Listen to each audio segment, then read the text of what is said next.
These lips are mine. Next time, don't you dare run away from me. One night of fiery passion turned a medical student's life upside down. Hi, my beautiful family. Welcome back to Mr. Peter Stories. Today, before we dive into one of the best stories I have ever created, I want to start with something very special, something from my heart to yours. A beautiful prayer for my beloved family. Heavenly Father, I come before you with a heart full of gratitude for my beautiful family gathered here today. Each person watching this video is not here by accident. They are here because love connects us, and through that love we share moments that touch the soul. Lord, I ask you to bless them in ways they never expected. Let joy fill their hearts like an overflowing river, washing away every sorrow, every worry, every fear. For those who feel lost, remind them that they are never alone. Even in the quiet moments, you are with them, guiding them, holding them, loving them beyond measure. For those facing battles no one else can see, give them strength. Wrap them in your warmth, remind them of their worth, and show them that better days are coming. Let every tear that falls be replaced with laughter, and let every burden be lifted by your divine hands. To my family who is struggling, whether in their health, their finances, or their relationships, I declare blessings over them. May healing flow into their bodies, may opportunities chase them down, and may love find them in its purest, truest form. Lord, bless their homes, their families, and their dreams. Let them wake up each day with renewed hope, knowing that something amazing is on the horizon. And let them always feel seen, heard, and valued, not just by you, but by me, by this community, and by the people around them. My beautiful family, know this. You are loved beyond words. You are precious. You are destined for greatness. And no matter where you are watching from today, we are connected. We are one. And we are stronger together. Now, are you present? Let's take attendance. Drop a comment and let me know where you're watching from.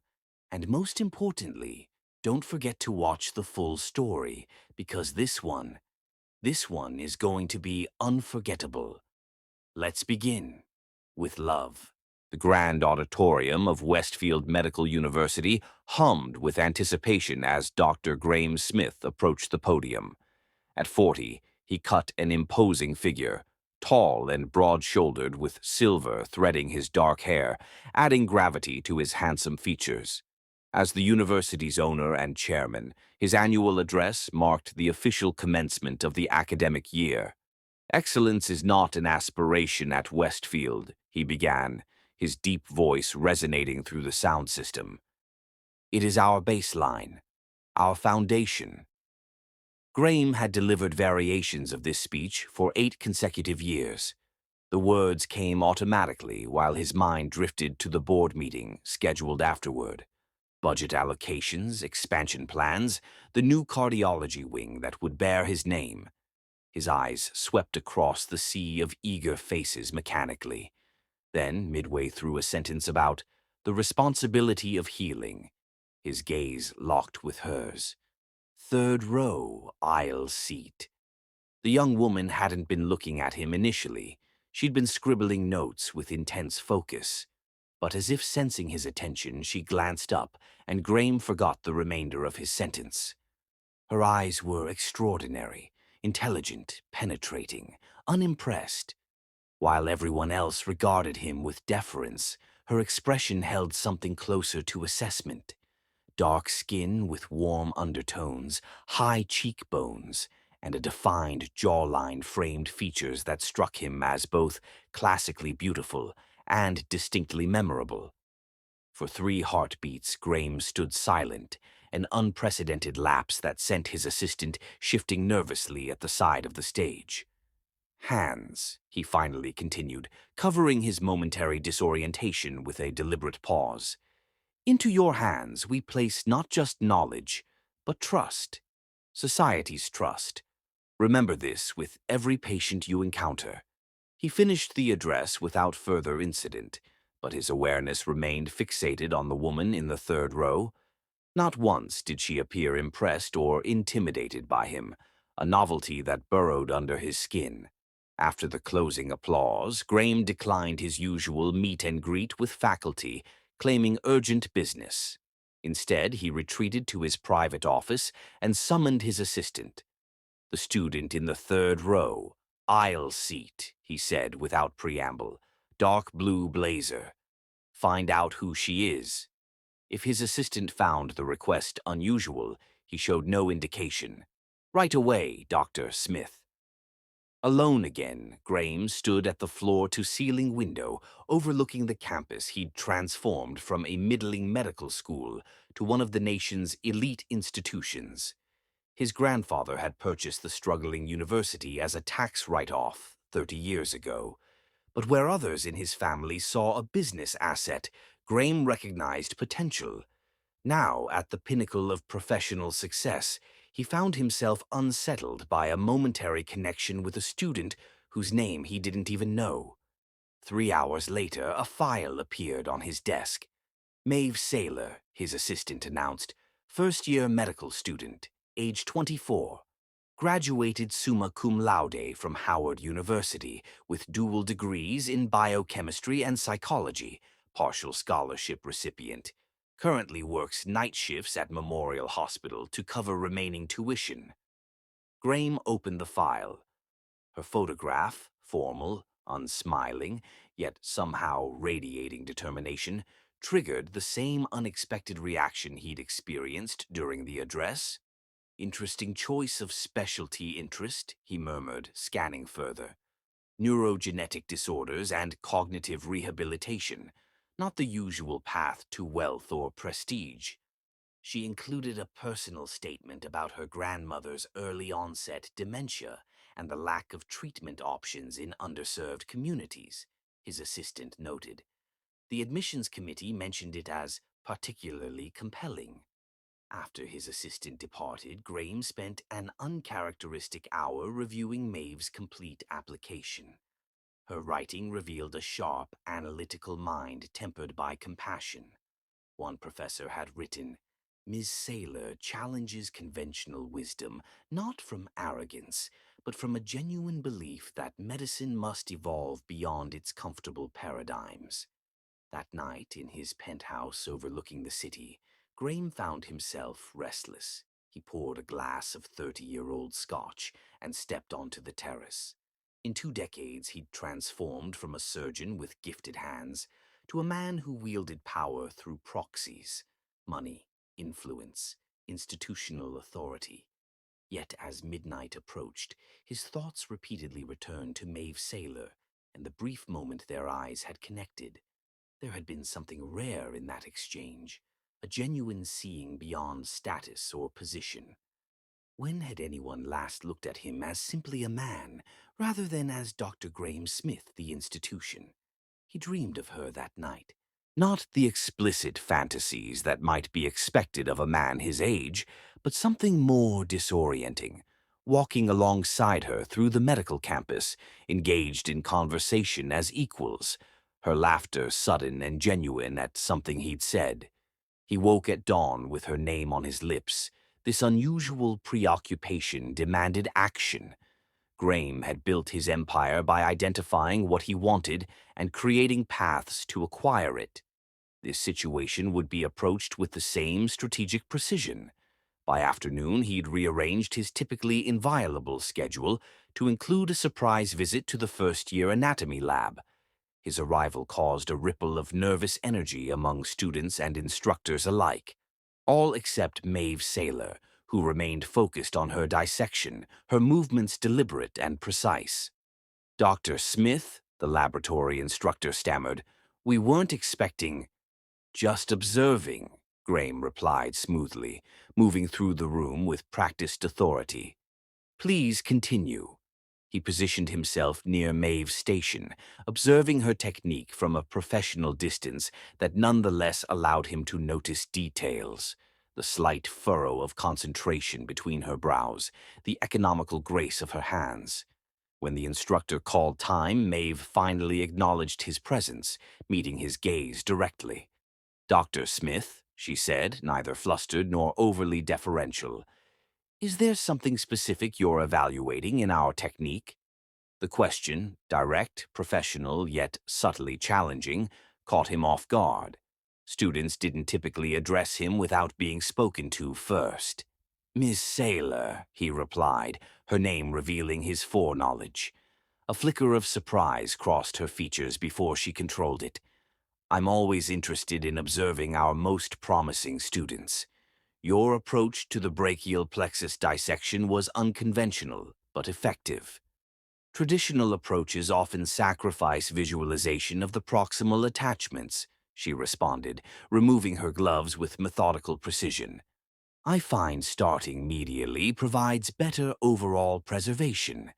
Her voice carried a musical quality despite its professional tone. Graham found himself wanting to prolong the interaction. "Your application mentioned an interest in neurogenetic disorders, an ambitious focus for a first year." Something guarded entered her expression. "You've reviewed my application personally. I take particular interest in scholarship recipients." The lie came easily. "Your background is impressive." "Thank you," she said, her tone indicating the conversation was concluded as she gathered her materials. "If you'll excuse me, Dr. Smith, I have a shift at Memorial beginning in 30 minutes. She walked away without waiting for his dismissal, a small but distinct breach of the deference typically shown to him. Rather than irritation, Graham felt a surge of fascination. That night, for the second time in his life, Graham Smith dreamed of the same woman twice. This time they stood in his private research laboratory, her fingers brushing his as she passed him a specimen slide, the contact sending electricity through his body. He woke at 3 in the morning, his heart racing. Lying awake in the pre-dawn darkness, Graham acknowledged two uncomfortable truths. He was powerfully attracted to Maeve Saylor, and that attraction extended beyond the physical. Even more disturbing, he had absolutely no idea what to do about it. For perhaps the first time since inheriting his family's fortune and power, Graham Smith wanted something he couldn't simply reach out and take. Chapter 2. Calculated Moves. Graham Smith had never been a man to leave matters to chance. His surgical career had been built on precision, his business empire on calculated risk and strategic planning. Now, as he sat in his office reviewing Westfield's security protocols, he was implementing the same methodical approach to engineering another accidental encounter with Maeve Saylor. The student access logs provided the information he needed. For 3 consecutive weeks, Maeve had accessed the medical research library between 11 p.m. and 2 a.m. on Tuesdays and Thursdays, hours when most students were home sleeping and faculty had long departed. The pattern made sense given her hospital work schedule. Thursday evening found Graham in his private study at home, reviewing research papers on neurogenetic disorders with unexpected intensity.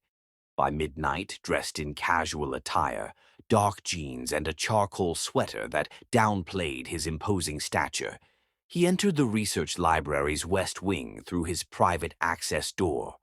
The cavernous space was dimly lit, with pools of focused light illuminating individual workstations. Most sat empty at this hour.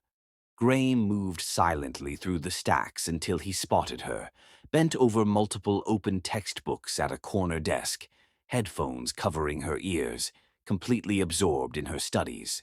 Watching her unobserved, Graham felt an unfamiliar tightness in his chest.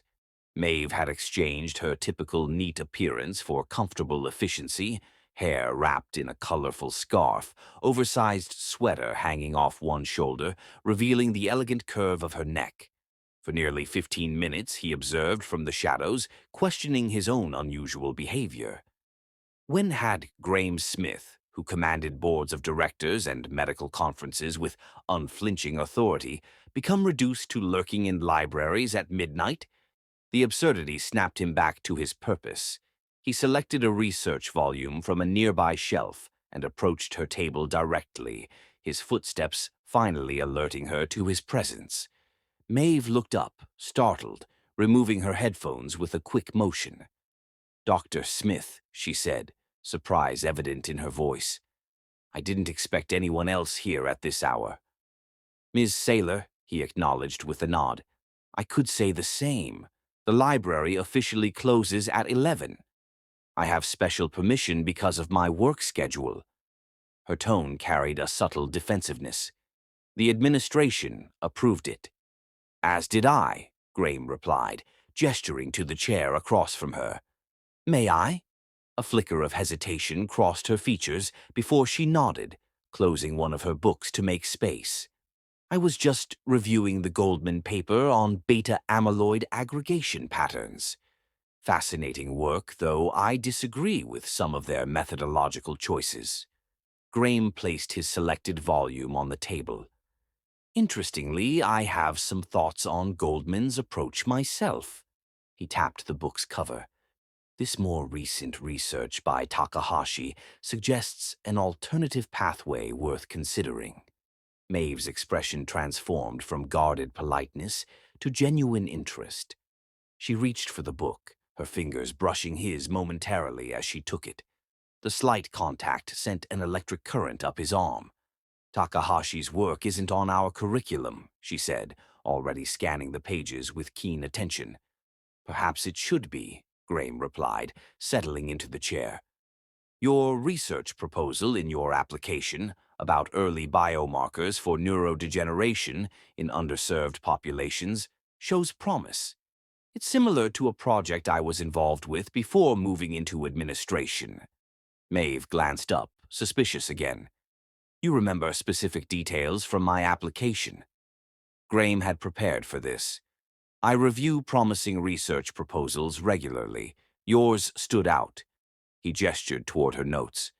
"I'm curious how you'd address the challenge of limited genetic diversity in current studies." The calculated question worked perfectly. Maeve's professional passion overrode her wariness, and she launched into a thoughtful analysis that revealed both her exceptional understanding of the field and her personal connection to the work. "The research focuses overwhelmingly on genetic markers common in European populations," she explained, leaning forward unconsciously. "When diagnostics and treatments are developed from that limited dataset, we see predictable disparities in efficacy across different genetic backgrounds." "A significant oversight," Graham agreed, matching her intensity, "though pharmaceutical companies have little financial incentive to address it." "Which is exactly why academic research should lead the way," Maeve countered.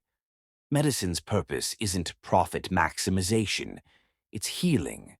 If we allow market forces to dictate research priorities, we're abdicating our fundamental responsibility." The challenge in her tone, delivering what amounted to a critique of his own business model directly to his face, would have irritated Graham from anyone else. From Maeve, it was exhilarating. When was the last time anyone had spoken to him with such unvarnished honesty? "A compelling argument," he conceded, studying her animated features, "though perhaps idealistic in execution." "Idealism with strategic implementation isn't naivety, Doctor Smith. It's vision." Maeve's eyes held his without wavering. "Something I thought Westfield claimed to value." Hours passed unnoticed. When Maeve glanced at her watch and gasped, Graham was startled to see it was nearly 4 in the morning. "I have an 8 a.m. class," she said, hurriedly gathering her materials. "I hadn't realized—" "I've kept you far too long," Graham said, standing to help collect her scattered notes. As he handed her a page of handwritten observations, their fingers connected again. This time, neither pulled away immediately, the contact lingering for 3 heartbeats. "Your insights are remarkable," he said, his voice rougher than intended, "particularly for a first-year student." Something in his tone made her step back, the professional mask returning. "I should go." "Before you do—" Graham reached into his pocket and withdrew a small access card. This grants entry to the private research collections on the 6th floor, materials that would be relevant to your interests. Maeve stared at the offered card without taking it. Those collections are restricted to faculty and visiting researchers. I'm making an exception. When she still hesitated, he added, Your work merits access to proper resources, Ms. Saylor. This isn't special treatment. It's appropriate allocation based on demonstrated potential. After a moment of visible internal conflict, Maeve accepted the card, careful to avoid touching his hand. Thank you, Dr. Smith. I'll use it responsibly. As she turned to leave, Graham called after her. I have some research notes on neuroplasticity in degenerative conditions that might interest you. If you'd like to continue our discussion, perhaps next Tuesday, same time. Maeve paused at the doorway, turning back with an expression he couldn't quite interpret. I'll consider it, she said finally, neither accepting nor rejecting outright. Tuesday arrived with excruciating slowness. Graham rescheduled a board dinner without explanation, something he had never done before. By 11:30, he was already positioned in the research library with relevant medical journals strategically arranged, fighting the absurd nervousness of a much younger man. At precisely midnight, Maeve appeared, her expression giving nothing away as she spotted him at the same table. She hesitated only briefly before approaching, placing her materials opposite his. I found Takahashi's theories on microvascular contributions particularly relevant, she said without preamble, producing a neatly annotated copy of the research he'd shown her. Especially when considered alongside these emerging studies. She slid a folder across the table, research she'd accessed using the private collection privileges he'd granted. The gesture represented a decision. Professional engagement accepted, boundaries established. An interesting synthesis, Graham replied, opening the folder. I've been considering similar connections myself. And so began a pattern that would alter both their lives irrevocably. Twice weekly, under the pretense of academic mentorship, they met in the midnight quiet of the research library. What started as professional discourse gradually evolved into broader conversations about medical ethics, healthcare inequities, even literature and philosophy. During their third meeting, Graham impulsively suggested they relocate to his private research office for access to specialized databases. Maeve agreed with only slight hesitation, and their academic sanctuary shifted to the more intimate setting of his personal workspace, with its comfortable seating and superior coffee. By their fifth meeting, Graham found himself sharing aspects of his surgical career he discussed with no one, the cases that haunted him, the patients he couldn't save despite his celebrated skills. Maeve listened with a compassion untainted by the awe or intimidation others showed him. You became an administrator to create systemic change after feeling powerless as a surgeon, she observed during one particularly open exchange. Yet you seem to miss the direct impact of treating patients. The statement, delivered without judgment, cut closer to truth than Graham cared to admit. He changed the subject, but the observation lingered, an uncomfortable mirror held to motivations he rarely examined. During their eighth meeting, Graham found himself watching Maeve's hands as she sketched a neural pathway diagram, struck by their elegant efficiency. When she reached for a reference book at the same moment he did, their fingers not only touched, but inadvertently intertwined for a suspended moment. The contact sent heat coursing through his body, and he saw her pupils dilate slightly before she carefully withdrew her hand. Neither acknowledged what was happening between them, the gravitational pull that gradually decreased the physical distance across the table with each meeting, the conversations that stretched until dawn, the personal disclosures that had nothing to do with medicine or research.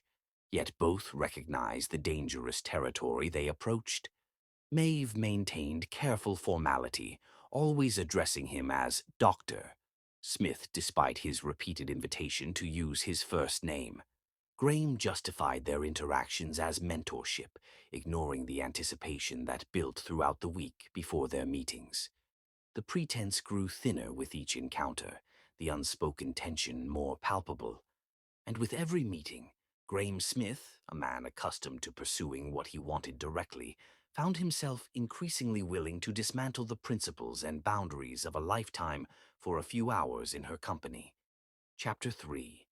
Dangerous Proximity. The transformation of Graham's private office into a dedicated research space happened gradually over weeks, each edition justified as academic necessity. The sleek conference table now permanently hosted medical journals and research materials. A second computer workstation appeared, then specialized equipment for data analysis. The liquor cabinet was discreetly replaced with a premium coffee station and healthy snacks that he'd noticed Maeve preferred. If his assistant found these changes unusual, he was too professionally discreet to comment. The midnight meetings, however, had not gone entirely unnoticed. The security logs documented their timing with mechanical precision, creating a paper trail that made Graham uncomfortably aware of potential scrutiny. "I've adjusted the security protocols," he mentioned casually during their 12th meeting. "Your access card now bypasses the main logging system when you enter this wing." Maeve looked up from her notes, a flicker of concern crossing her features. Why would that be necessary? Graham maintained his expression of professional neutrality. Purely practical. Your unusual hours were triggering automated security alerts. The partial truth hung between them. Both understood the real purpose, minimizing evidence of their increasingly frequent encounters. Both also recognized this represented another incremental step beyond appropriate boundaries. "I see," Maeve said after a moment, returning to her notes without further comment. Their research project had evolved from theoretical discussion to formal collaboration, an investigation into neurogenetic markers across diverse populations. Maeve's innovative approach, combined with Graham's extensive resources, created genuine academic value, providing convenient justification for their continued association. Yet, as October gave way to November, the intellectual pretext grew increasingly transparent. Graham found himself manufacturing reasons to extend their sessions, introducing topics tangential to their research, simply to prolong their time together. More telling, Maeve no longer left promptly when their work concluded, instead lingering over discussions that wandered far from medicine. On a Tuesday night in mid-November, their regular meeting coincided with the first major storm of the season. Wind howled against the reinforced windows of Graham's office as rain lashed the glass in rhythmic waves. "The latest data sets from Johnson Hospital support your hypothesis," Graham said, reviewing figures on his monitor, "particularly regarding the expression patterns in—" The lights flickered once, twice, then plunged the office into darkness. Emergency lighting activated moments later, casting the space in a dim blue glow. "Backup generators should restore power shortly," Graham said, rising from his chair, "though the main systems may remain offline during the storm." He moved to a cabinet and retrieved several candles, an elegant contingency for power failures that predated the building's modern infrastructure. As he arranged them on the conference table, their warm light created intimate pools of illumination in the darkness. "Is continuing necessary?" Maeve asked, her voice slightly tense. "We could reschedule." "The storm is expected to last until morning," Graham replied, striking a match. The sudden flare illuminated his features from below. "Roads are likely unsafe already, unless you have urgent reasons to leave." The suggestion that she might stay longer than usual hung in the air between them. In the candlelight, the professional environment transformed into something more intimate. Shadowed corners, softened edges, the steady rhythm of rain creating an insular atmosphere that felt removed from the world beyond. "I suppose we could continue," Maeve conceded, accepting the cup of coffee he offered. As their fingers brushed during the exchange, neither pulled away immediately. The momentary contact lingered, deliberate in a way previous touches had not been. They resumed work at the conference table, but the dynamic had shifted perceptibly. The candlelight necessitated sitting closer to view shared documents. The storm's background created a cocoon of privacy, a sense that they were isolated from usual constraints. Your grandmother, Graham said suddenly, abandoning any pretense of reviewing research. When did her symptoms first appear? Maeve looked up, surprised by the personal question. After a moment's hesitation, she set aside her notes. I was 16. Small things at first, misplaced items, forgotten appointments. We attributed it to stress after my grandfather died. You were close to her. She raised me after my mother passed. Maeve's voice softened with memory. She was formidable, school principal for 30 years, respected throughout the community. Watching such a powerful mind gradually. Her voice caught. The disease took her memory first, then her independence, finally her dignity. That's why you focused your research on early intervention, Graham observed. Not just treatment, but prevention. Memory isn't just information storage, it's identity. Who we are, what we've experienced, who we've loved. Maeve's gaze was distant, vulnerable in a way he hadn't witnessed before. When I was 19, my grandmother no longer recognized me. She thought I was my mother. The pain in her voice pierced something in Graham's chest. Without conscious decision, he reached across the table and covered her hand with his own. I'm sorry, he said simply. Maeve didn't withdraw from his touch. Instead, after a moment, she turned her palm upward, allowing their fingers to lightly intertwine. The gesture, small but deliberate, accelerated Graham's pulse. What about you? She asked quietly. What drove you from surgery to administration? The real reason. The question penetrated his carefully maintained professionalism. Perhaps it was the storm's isolation or the candlelight's intimacy, but Graham found himself answering with unexpected honesty. My father was a ruthless man, he began, his voice low. Brilliant in business, utterly detached personally. His philosophy was simple: acquire, control, expand. People were assets or obstacles, nothing more. Graham stared into the candle flame, conscious of Maeve's hand still resting in his. I was determined to be his opposite. Medicine seemed the perfect rejection of his values, healing rather than exploiting, serving rather than dominating. He smiled faintly, the expression tinged with irony. I excelled in surgery, but after losing a teenage patient despite perfect technique, a girl whose family couldn't afford to seek treatment earlier, I realized that individual excellence wasn't enough. The system itself was flawed. So you abandoned medicine for business after all.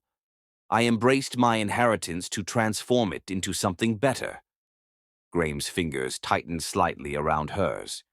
Or so I told myself.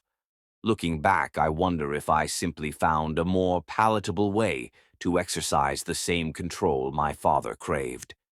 The confession hung in the air between them, more intimate than any physical touch. Maeve studied his face in the flickering light, her expression unreadable. Why are you telling me this? She asked, her voice barely above a whisper.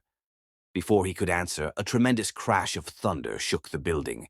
Maeve startled, instinctively gripping his hand tighter. The sudden intensity of their connection, fingers fully intertwined now, created a moment of suspended reality. They sat frozen, eyes locked, breath synchronized, hands joined across the research that had brought them together. Something fundamental shifted in that silence.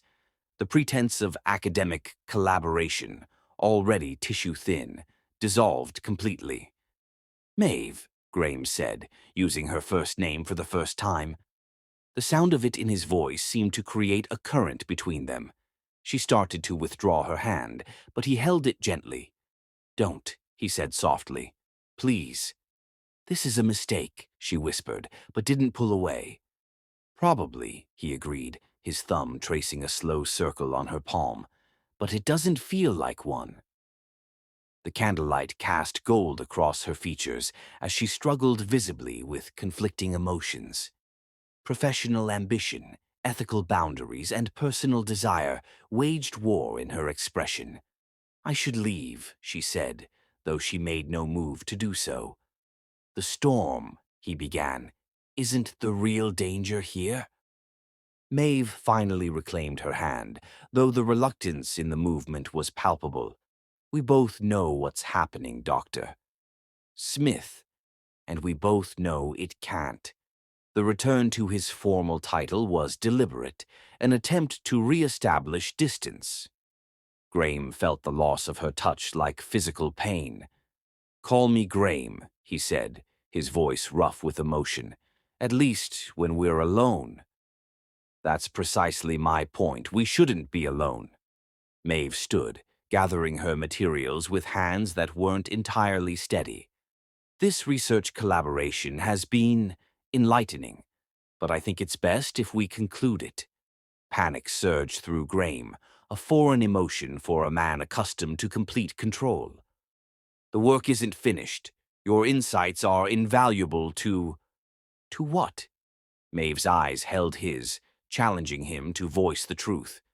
"To the research? Or to you?" The directness of the question demanded equal honesty. "Both," he admitted, "but increasingly the latter." She closed her eyes briefly, his confession visibly affecting her. "That's why I need to leave, because I'm finding it difficult to separate the two as well." The acknowledgement that her feelings mirrored his own, however reluctantly, sent a surge of hope through him. Graham stood, moving around the table to face her directly. The height difference between them meant she had to tilt her head back to maintain eye contact, creating an intimacy that was almost unbearable. "Perhaps we shouldn't try to separate them," he suggested, his voice low. "Perhaps there's a path forward that honors both." "There isn't," Maeve replied, though she made no move to increase the distance between them. "You know the realities as well as I do, the power differential, the professional consequences, the scandal if—" "If what?" Graham asked, taking a careful step closer. He was near enough now to detect the subtle scent of her perfume, something with notes of vanilla and amber. "If we acknowledge what's happening between us." "Nothing is happening," she insisted, contradicting her words by swaying slightly toward him. "Nothing can happen." Another crash of thunder rattled the windows. In the momentary blue-white illumination of lightning, Graham saw the conflict in her eyes, desire warring with resolution. "Tell me you don't feel this," he said quietly, "and I'll never mention it again. We'll return to purely professional interaction. I'll arrange for another faculty member to oversee your research. Just tell me honestly that you don't feel the same connection I do." Maeve's lips parted as if to speak, but no words came. Instead, she abruptly stepped back, creating distance between them. "I need to go," she said, her voice steadier than before. "Now."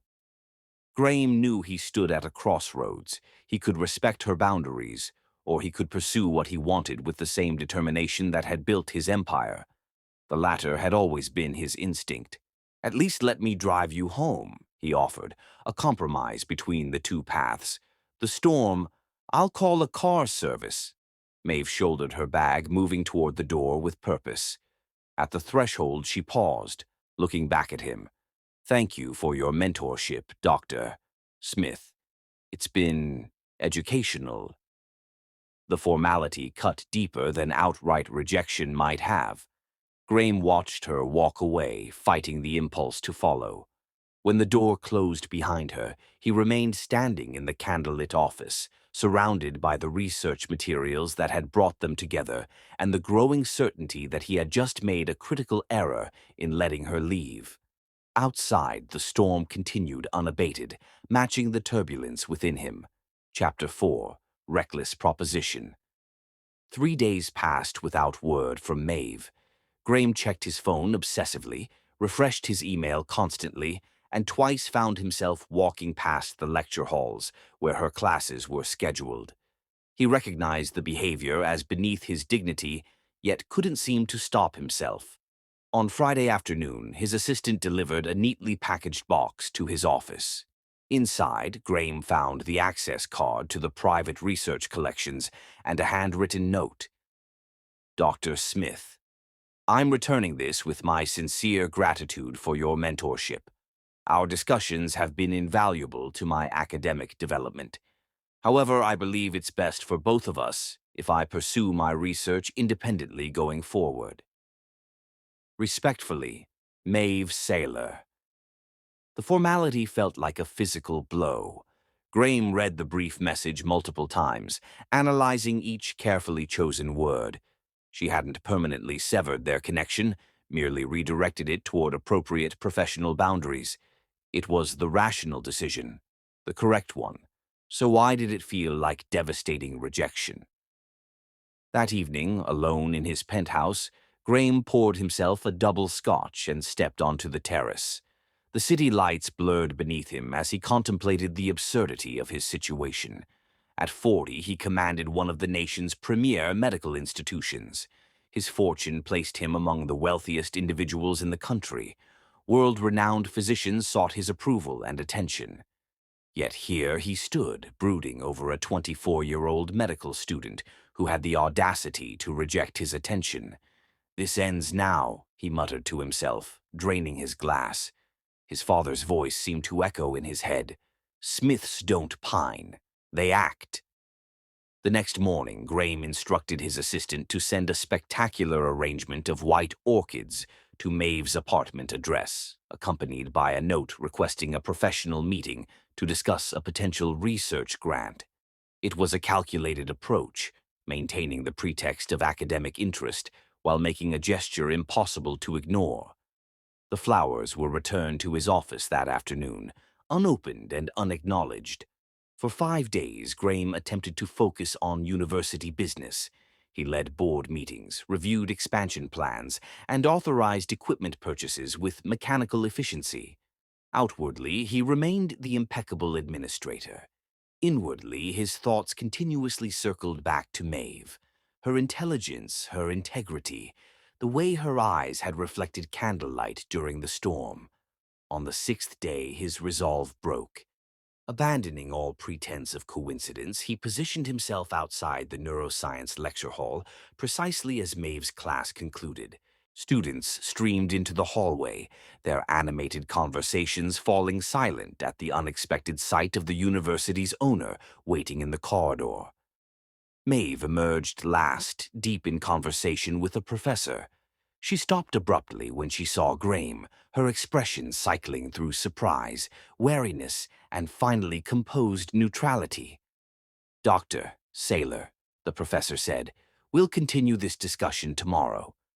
Left alone with Graham in the rapidly emptying hallway, Maeve straightened her shoulders.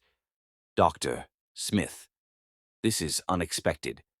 You've been avoiding me," he said without preamble. "I've been focusing on my studies," she countered, "as is appropriate. We have unfinished business. Our research collaboration. I believe my note made my position clear."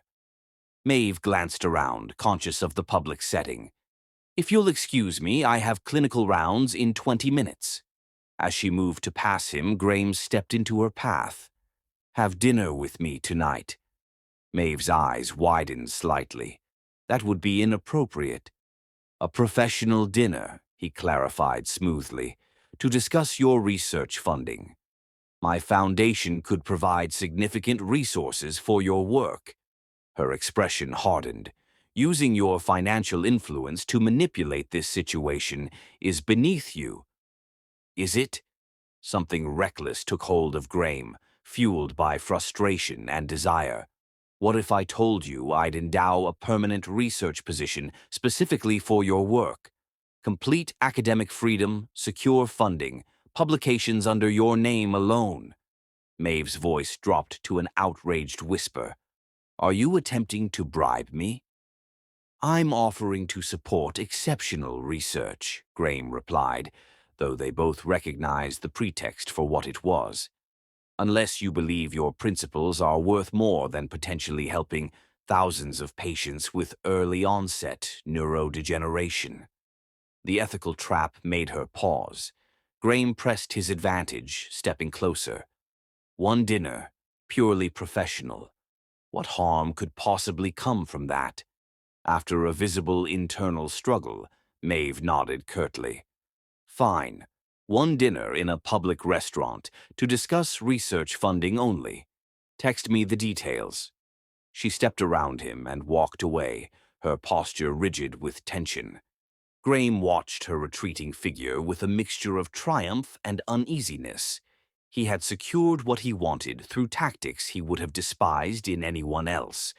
That evening, Graham reserved a private dining room at Aurelia, an exclusive restaurant with a 3-month waiting list. He arrived early, selecting the wines personally and ensuring every detail was perfect. When Maeve entered, wearing a simple but elegant navy dress that accentuated her figure, Graham felt his carefully prepared opening remarks evaporate from his mind. I specified a public restaurant, she said, eyeing the private dining room with disapproval. The main dining room is quite public, Graham replied, gesturing toward the glass wall that separated them from other diners while providing acoustic privacy. I merely arranged for us to speak without shouting over ambient noise. Maeve took the seat a waiter held for her, maintaining a carefully neutral expression. You mentioned funding opportunities. At least allow me to order before diving into business, Graham said, signaling for the sommelier. The chef here prepares an exceptional sea base. The meal proceeded with excruciating formality. Graham found himself uncharacteristically talkative, filling silences with commentary about the restaurant's architecture, the wine's provenance, anything to keep her at the table.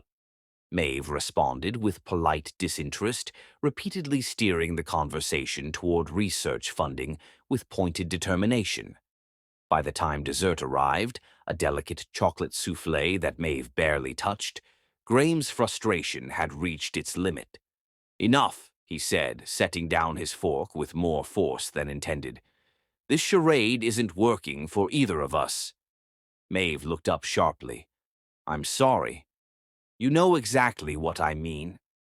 Graham leaned forward, abandoning pretense. There's something happening between us, something significant. Denying it doesn't make it disappear.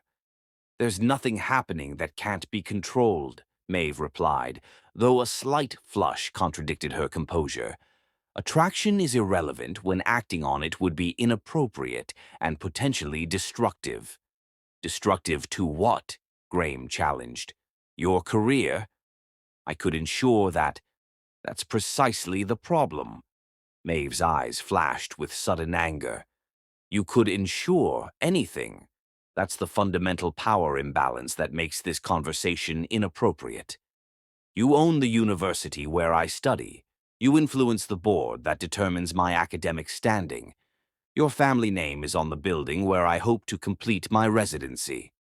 Her assessment was coldly accurate. Graham felt something twist in his chest. What if I could eliminate those concerns? He asked, his voice dropping to a near whisper. You can't. But if I could. Graham reached across the table, stopping just short of touching her hand. If there were no professional entanglements between us, would you allow yourself to explore what we both feel? Maeve's silence was answer enough. Her eyes held his, unguarded for a brief moment that revealed everything she'd been carefully concealing. Something shifted within Graham, a calculation, a decision. He straightened in his chair, suddenly focused with the same intensity he'd once brought to complex surgeries. I have a proposition, he said quietly. Wariness returned to Maeve's expression. I'm not interested in, hear me out, please. For the first time since she'd known him, Graham's voice carried a note of genuine vulnerability. One night. That's all I'm asking for. One night without restrictions or pretense or professional boundaries. Maeve's face registered shock, quickly masked by outrage. Are you seriously proposing? In exchange, Graham continued, his words precisely chosen, I'll establish a full scholarship in your name, not just for you, for 5 students each year from underrepresented communities pursuing neuroscience. Additionally, I'll endow a research center focused specifically on neurodegeneration in diverse populations, with guaranteed positions for qualified researchers from those same communities. The clinical detachment in his voice belied the thundering of his heart.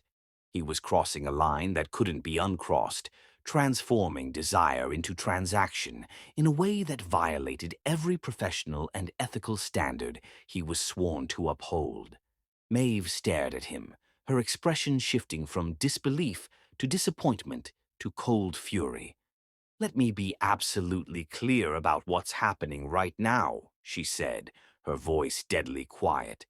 You, the owner of the university where I study, are offering to trade academic opportunities for sexual favors. Put so bluntly, the proposition sounded as reprehensible as it was. Graham opened his mouth to qualify, to explain, but found no defense. I believed you were different, Maeve continued, gathering her purse and standing. I thought your interest in my work was genuine. I even respected you, despite my better judgment. Maeve, my grandmother cleaned houses for families like yours to pay for my mother's education, she said, each word precise and cutting. My mother worked 2 jobs to save for mine. I've earned every opportunity through merit and hard work, not by trading my dignity for advantage. Graham stood as well, desperate to salvage something from the catastrophic miscalculation. That's not what Isn't it? Maeve's eyes burned with contempt. You've revealed exactly who you are, Doctor. Smith. A man so accustomed to purchasing what he wants that he can't recognize some things aren't for sale. She turned to leave, then paused, delivering a final, devastating assessment. The saddest part is that I actually felt something for you. Something real. But you couldn't trust that enough to let it develop naturally.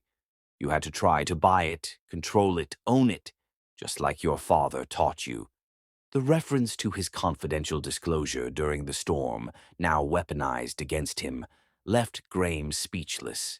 He watched, paralyzed, as Maeve walked away, her back straight and head high, despite the trembling he could detect in her shoulders. Only when she disappeared did he sink back into his chair, a hollowness expanding in his chest.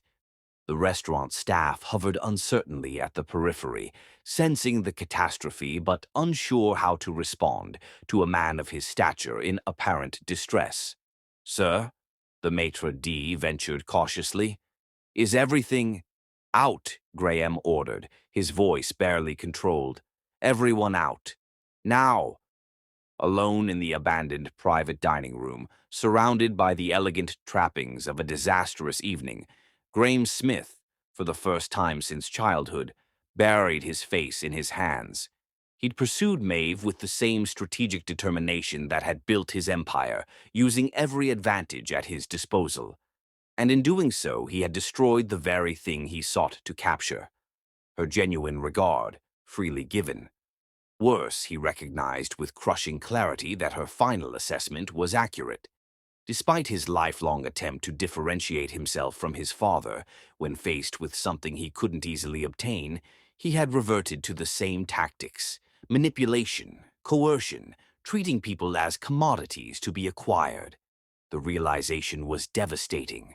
So absorbed was he in this moment of painful self-recognition that Graham failed to notice the young waiter in the main dining room, smartphone discreetly capturing the aftermath of what had clearly been a dramatic confrontation between the university's famous owner and a beautiful young black woman who had stormed out in evident distress. By morning, the speculation would begin. By afternoon, it would become rumor. And by the following day, both their lives would be forever altered in ways neither had anticipated. Chapter 5. Scandal erupts. Graham's phone rang at 6:17 a.m., jerking him from restless sleep after the disastrous dinner.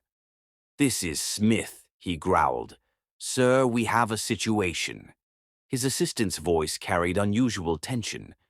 "Photos from Aurelia restaurant last night are circulating online.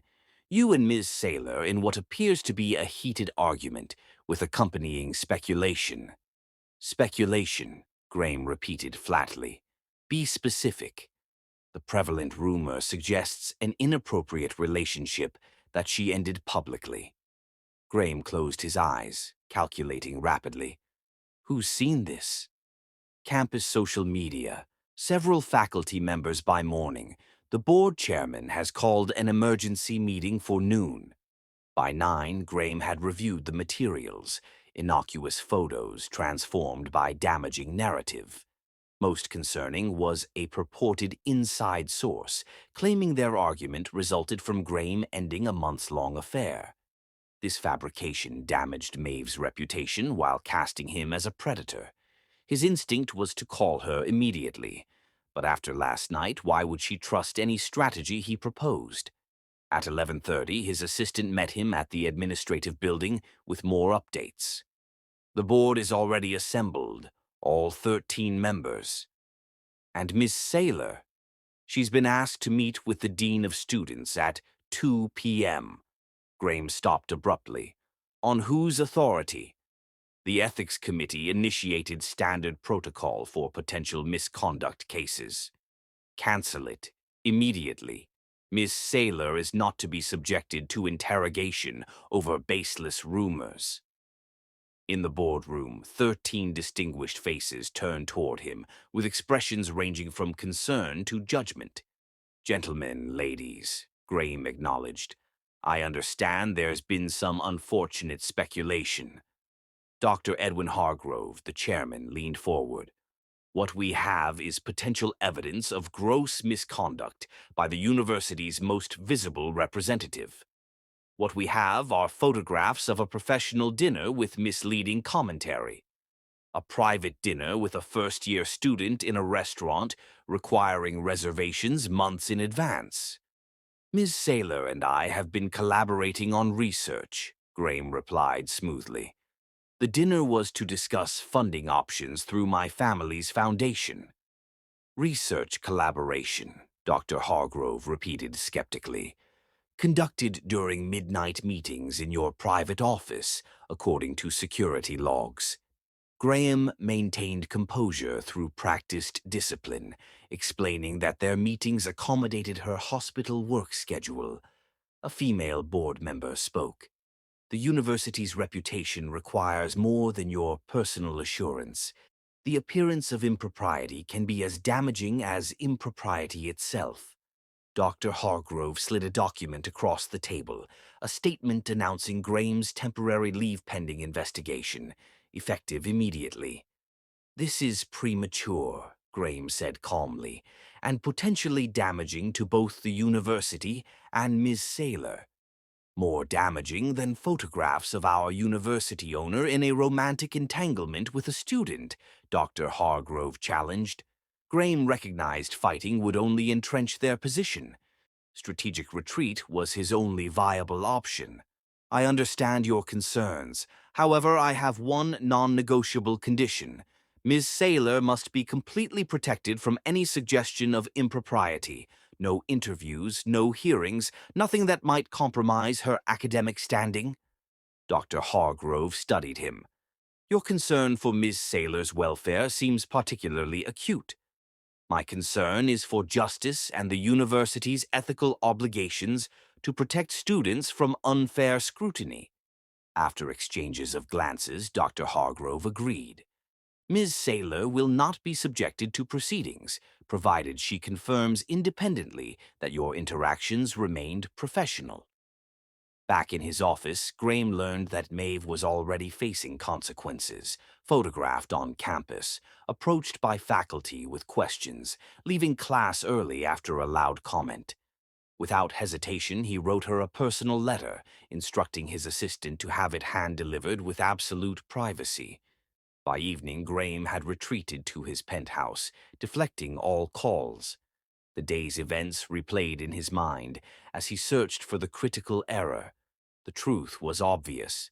His fundamental mistake wasn't the dinner or proposition, but his initial decision to pursue her despite the inherent power imbalance. His phone vibrated with an unfamiliar number from the university's student housing exchange. "This is Smith." "I received your letter." Maeve's voice was tightly controlled. "Thank you for calling." "I didn't call to reconnect. I called because I need to understand why you did it." "The letter explains." "Not the letter. The board statement. Protecting me while sacrificing yourself." Graham hesitated. "It was the right thing to do." "Since when does right factor into your calculations?" Bitterness colored her tone. "Since I realized what my actions had cost you, I can absorb professional consequences. My position, name, and fortune insulate me from lasting damage. You have no such protection." Silence followed, then, "They're calling me your mistress," suggesting I traded favors for advantages. People I've never spoken to have suddenly formed opinions about my character, my abilities, my worth. Each word struck Graham like physical pain. "I'm sorry. The statement should help counter those narratives." "It won't, but I appreciate the attempt." Her voice strengthened. "I won't let this derail my education or research. I worked too hard to get here." "You shouldn't have to fight this battle," Graham said quietly. "One of many I didn't choose. Goodbye, Doctor Smith." "Maeve." The line had already disconnected. Graham stood motionless, phone pressed to his ear. Finally, he moved to his desk with newfound purpose. If he couldn't undo the damage, perhaps he could create something meaningful from the ruins. By dawn, he had drafted documents establishing an independently managed research foundation dedicated to neurogenetic disorders in underrepresented populations, funded substantially but governed beyond his control or influence. It wasn't redemption, but it was a start. Chapter 6. Pursuing Fire.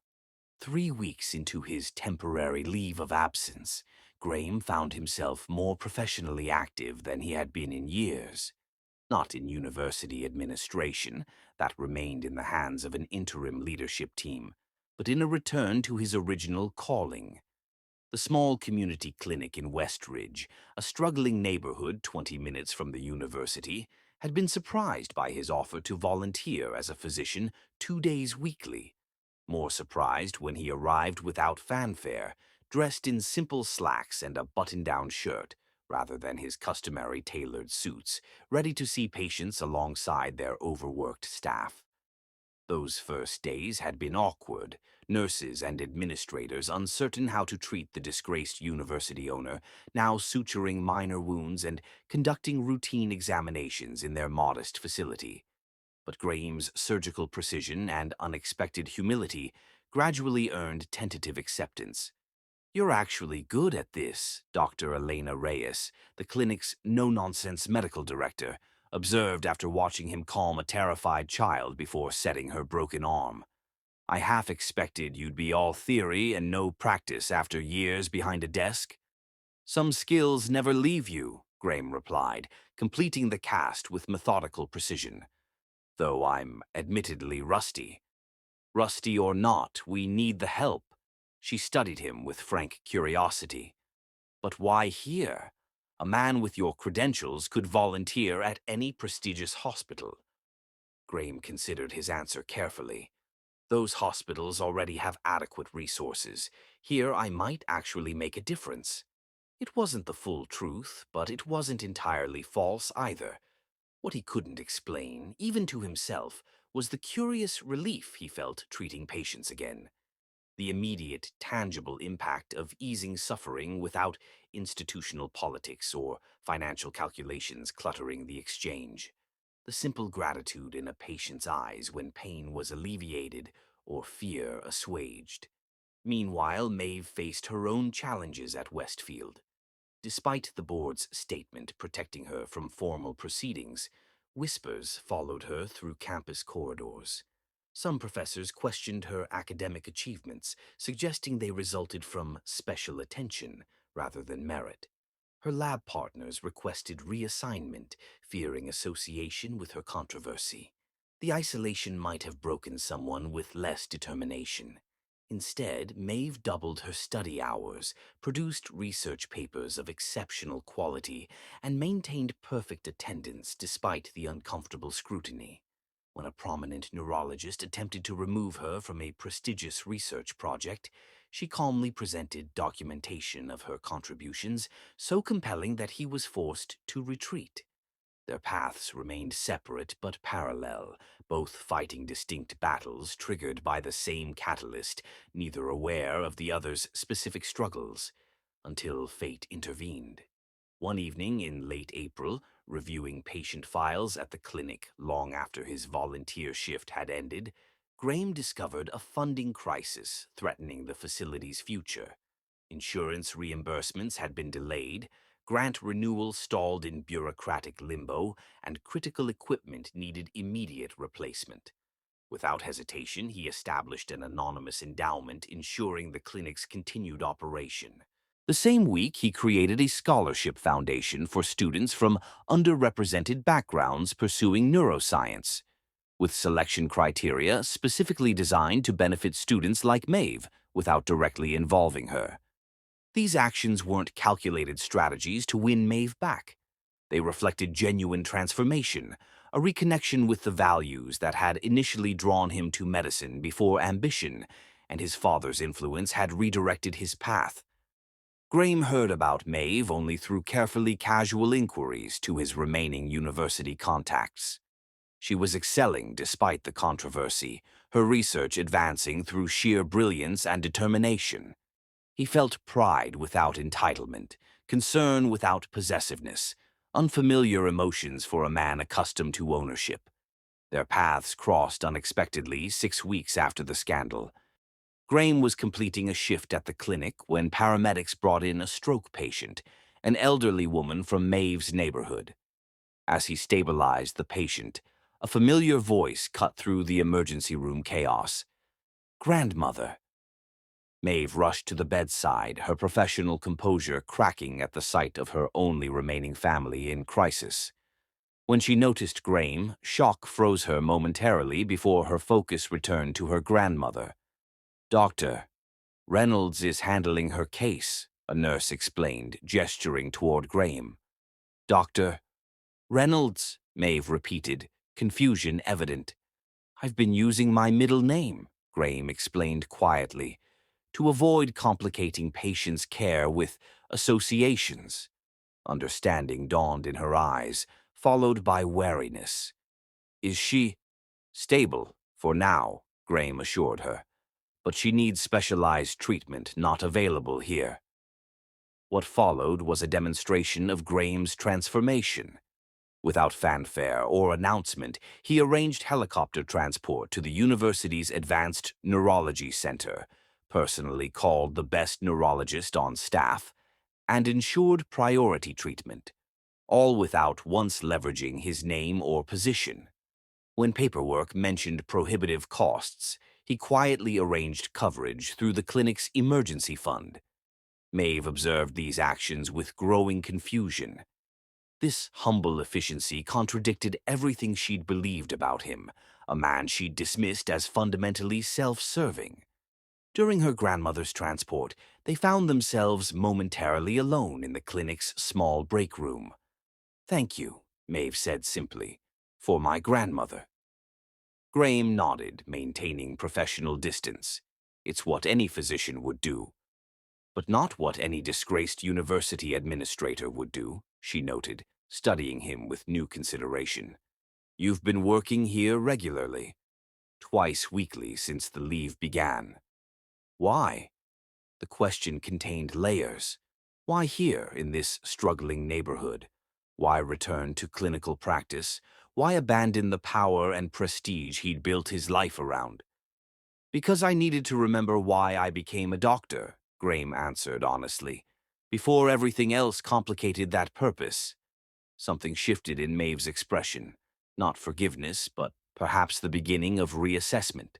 Before she could respond, a nurse called her to the transport bay where her grandmother waited. "I have to go," she said, moving toward the door. At the threshold, she paused. This work suits you better than boardrooms. The observation, delivered without anger or flattery, affected Graham more profoundly than any formal recognition he'd received throughout his career. It acknowledged something genuine in him, a quality he'd nearly forgotten existed. Over the following weeks, Graham expanded his clinic hours while maintaining deliberate distance from the university. His attorney handled communications with the board, who were gradually realizing the institution's financial stability depended on his eventual return. But Graham found himself increasingly disinterested in resuming his administrative role. What he couldn't forget was Maeve's unexpected appearance and their brief exchange. The memory lingered, not as a strategy for reconnection, but as a moment of authentic recognition between two people seeing each other clearly for perhaps the first time.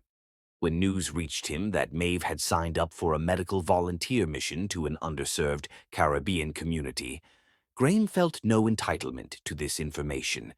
He simply acknowledged it as further evidence of her exceptional character. 3 days before her scheduled departure, Graham received an alert from the university hospital's pharmacy system, an unusual prescription pattern for specialized medications. Investigating discreetly, he discovered several critical treatments required for the mission had been denied funding at the last minute. Without hesitation, Graham leveraged his pharmaceutical industry connections to secure and personally deliver the medications to the mission coordinator, with strict instructions to maintain his anonymity. The action wasn't calculated to impress Maeve. She would likely never know of his involvement.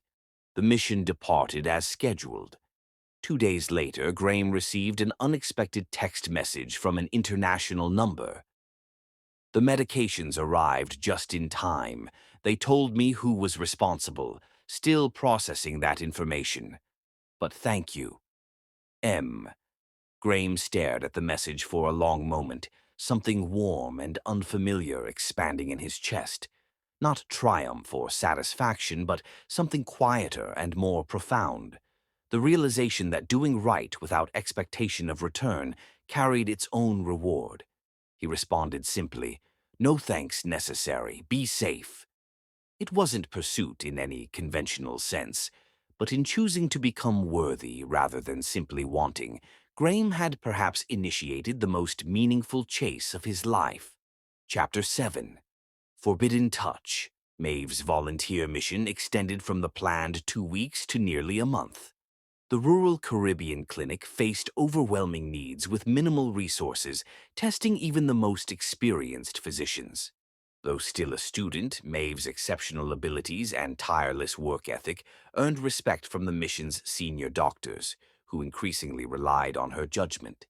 In her rare moments of quiet, usually late at night under mosquito netting with only her thoughts for company, Maeve found herself reflecting on Graham Smith.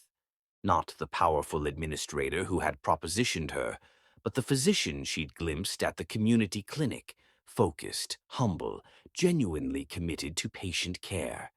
The contradiction troubled her more than she cared to admit. The mission's final week brought crisis. A tropical storm damaged their medical supplies, including temperature-sensitive medications for several critical patients. The nearest replacement source was a 12-hour journey over treacherous roads, with no guarantee of availability upon arrival. When Maeve mentioned this during her daily satellite call to check on her grandmother's recovery, she was simply venting frustration.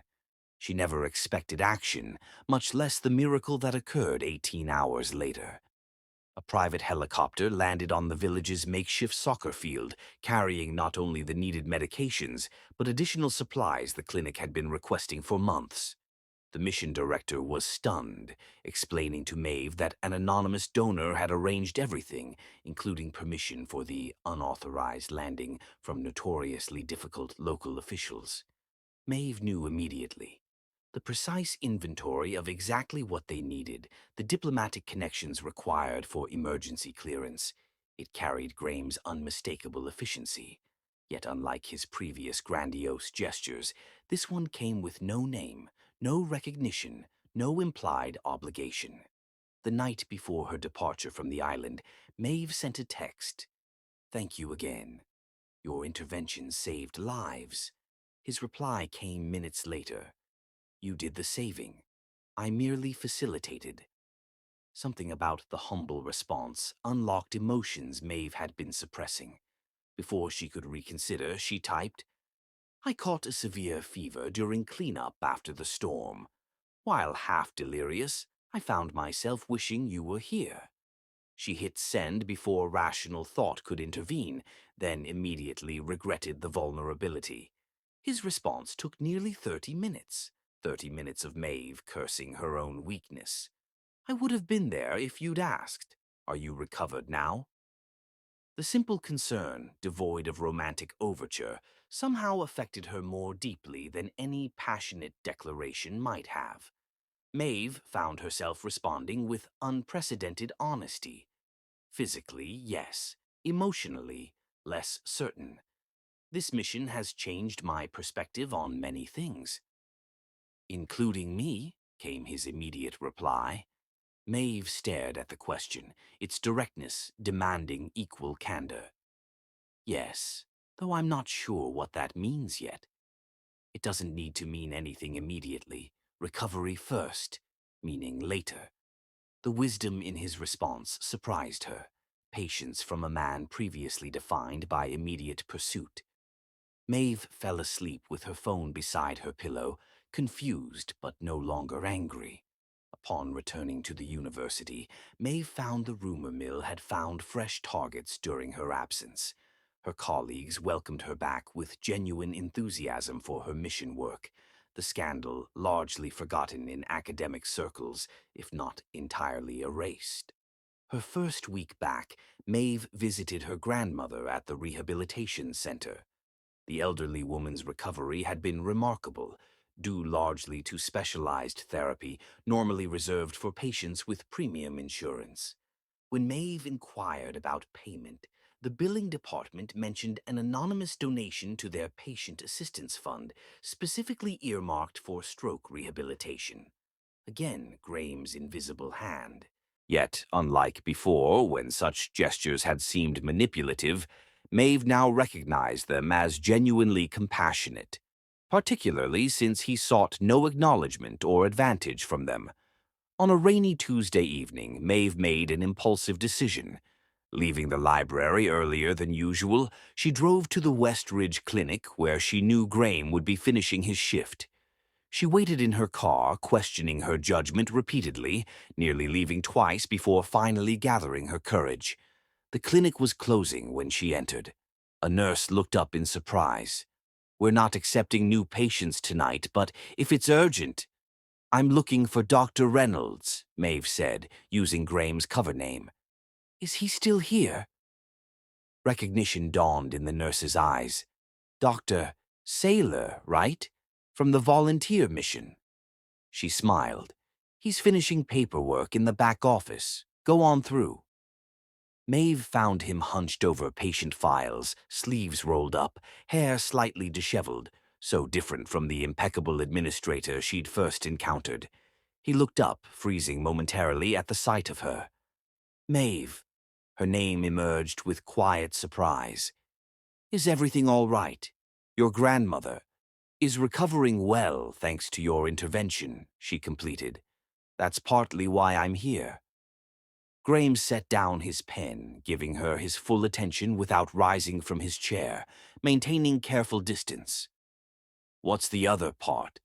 Maeve closed the office door, creating privacy that suddenly felt dangerous.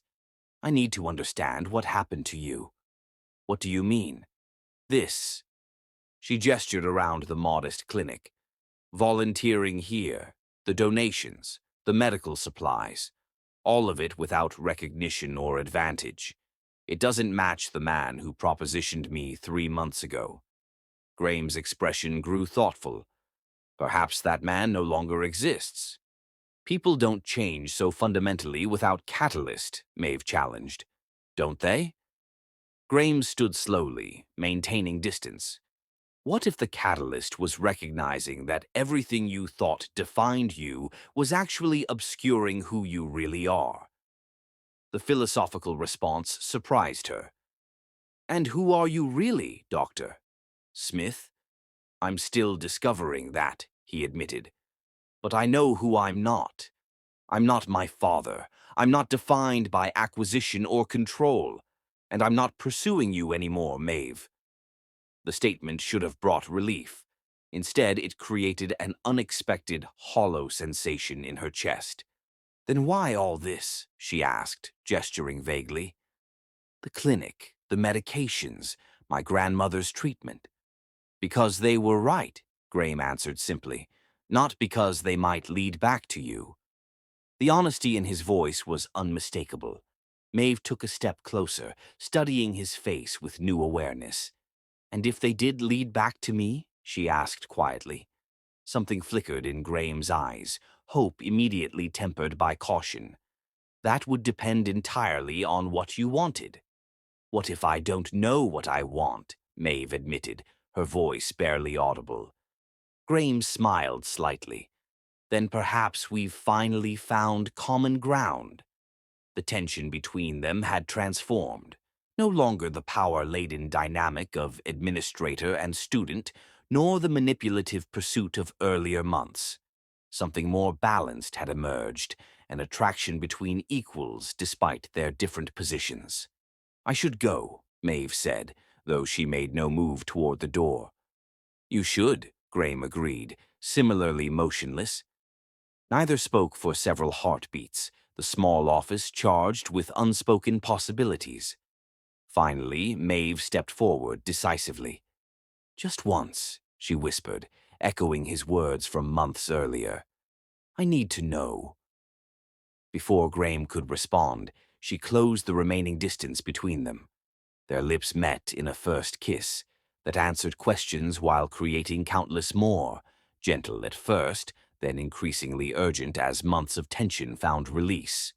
When they finally separated, Maeve stepped back immediately, touching her fingers to her lips as if to preserve the sensation. That shouldn't have happened, she said, though without regret. No, Graham agreed, making no move to touch her again despite the obvious desire in his eyes. What happens now is your decision entirely. I won't pursue. I won't pressure. I won't leverage anything to influence your choice.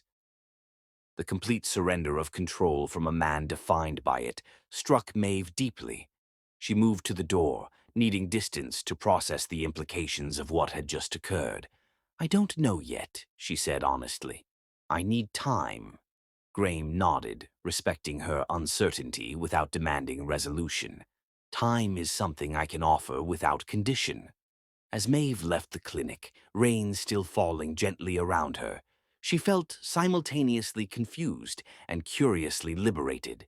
For the first time since meeting Graham Smith, the next step belonged entirely to her. No power differential, no manipulation, no external pressure forcing her decision. The only question remaining was what she truly wanted, independent of all other considerations. And that answer, Maeve realized, was far more complicated than she had ever anticipated. Chapter 8. Reputation in Tatters. The kiss changed everything and nothing. For 2 weeks afterward, Maeve and Graham maintained careful distance. No calls, no texts, no accidental encounters. Both recognized the need for deliberate consideration rather than impulsive pursuit. Maeve threw herself into academics with renewed focus, her volunteer experience having crystallized her research direction. The university's neurogenetics laboratory became her sanctuary, until the morning she arrived to find a group of students huddled around a computer, falling silent at her appearance. "What's going on?" she asked, setting down her bag. After uncomfortable glances, one student turned the screen toward her. On it was a grainy but unmistakable photo of her and Graham at the clinic, caught in their momentary kiss. The anonymous post claimed insider knowledge of their ongoing affair, despite the university's investigation. Maeve's hard-won professional equilibrium shattered in an instant. She left without a word, ignoring concerned calls from classmates as she walked briskly to her apartment, hands shaking with anger and humiliation. Inside, she found her phone flooded with messages, some expressing support, others containing thinly veiled judgment or outright hostility. Most devastating was a formal email from the prestigious Kaufman Fellowship Committee, withdrawing her recently approved application due to character concerns inconsistent with our institutional values. Years of exceptional work dismissed because of a single moment of emotional vulnerability. Maeve sank onto her couch, despair threatening to overwhelm her hard-fought resilience. Her phone rang, Graham's number. She let it go to voicemail, then listened immediately. Maeve, I just heard. I'm so sorry. This was exactly what I feared. His voice carried genuine anguish. I'm taking action to address it immediately. Please call when you can. She didn't call. Instead, she spent the day in solitary contemplation, weighing options that all seemed equally unpalatable. Transfer to another university. Fight the rumors directly. Withdraw temporarily. Each path carried significant professional costs. By evening, a decision crystallized. She would neither flee nor capitulate. She would continue her work with redoubled commitment, forcing recognition of her merit regardless of gossip. The path would be difficult, but abandoning her goals would be unacceptable surrender. As she reached this resolution, a knock at her door interrupted her thoughts. Through the peephole she saw not Graham, as half expected, but Dr. Hargrove, the university board chairman who had overseen Graham's removal. "Miss Saylor," he said formally when she opened the door, "may I speak with you briefly?" Wary but curious, Maeve invited him in. Dr. Hargrove declined her offer of tea, coming directly to the point with characteristic efficiency. "I'll be brief. Dr. Smith contacted me this morning with an unusual proposal, which I felt obligated to discuss with you personally." Maeve's wariness increased. "What proposal?" "He has offered his complete resignation and divestment from the university. Not temporary leave, but permanent separation, including financial ties." Dr. Hargrove watched her reaction carefully. "In exchange, he requests formal university acknowledgement of your academic achievements as entirely merit-based, plus reinstatement of your Kaufman Fellowship nomination with the committee chairman, who happens to be an old colleague of mine." Maeve sat straighter, processing the implications. "He's sacrificing his position permanently. For me." "So it would appear." Dr. Hargrove's expression remained neutral. "I find it unexpected, given his historical prioritization of institutional control." "You don't believe his motives are genuine," Maeve observed. "I'm reserving judgment," he replied diplomatically. "However, the board requires your perspective before proceeding. This arrangement directly affects your academic future." Maeve stood, moving to her window as she considered the proposal. Graham was offering to permanently surrender the institution he'd transformed, his life's work and primary identity. Not temporarily for appearance's sake, but irrevocably. "He built Westfield," she said quietly, "transformed it from regional mediocrity to national prominence." "Indeed, which makes his willingness to sever ties completely rather remarkable."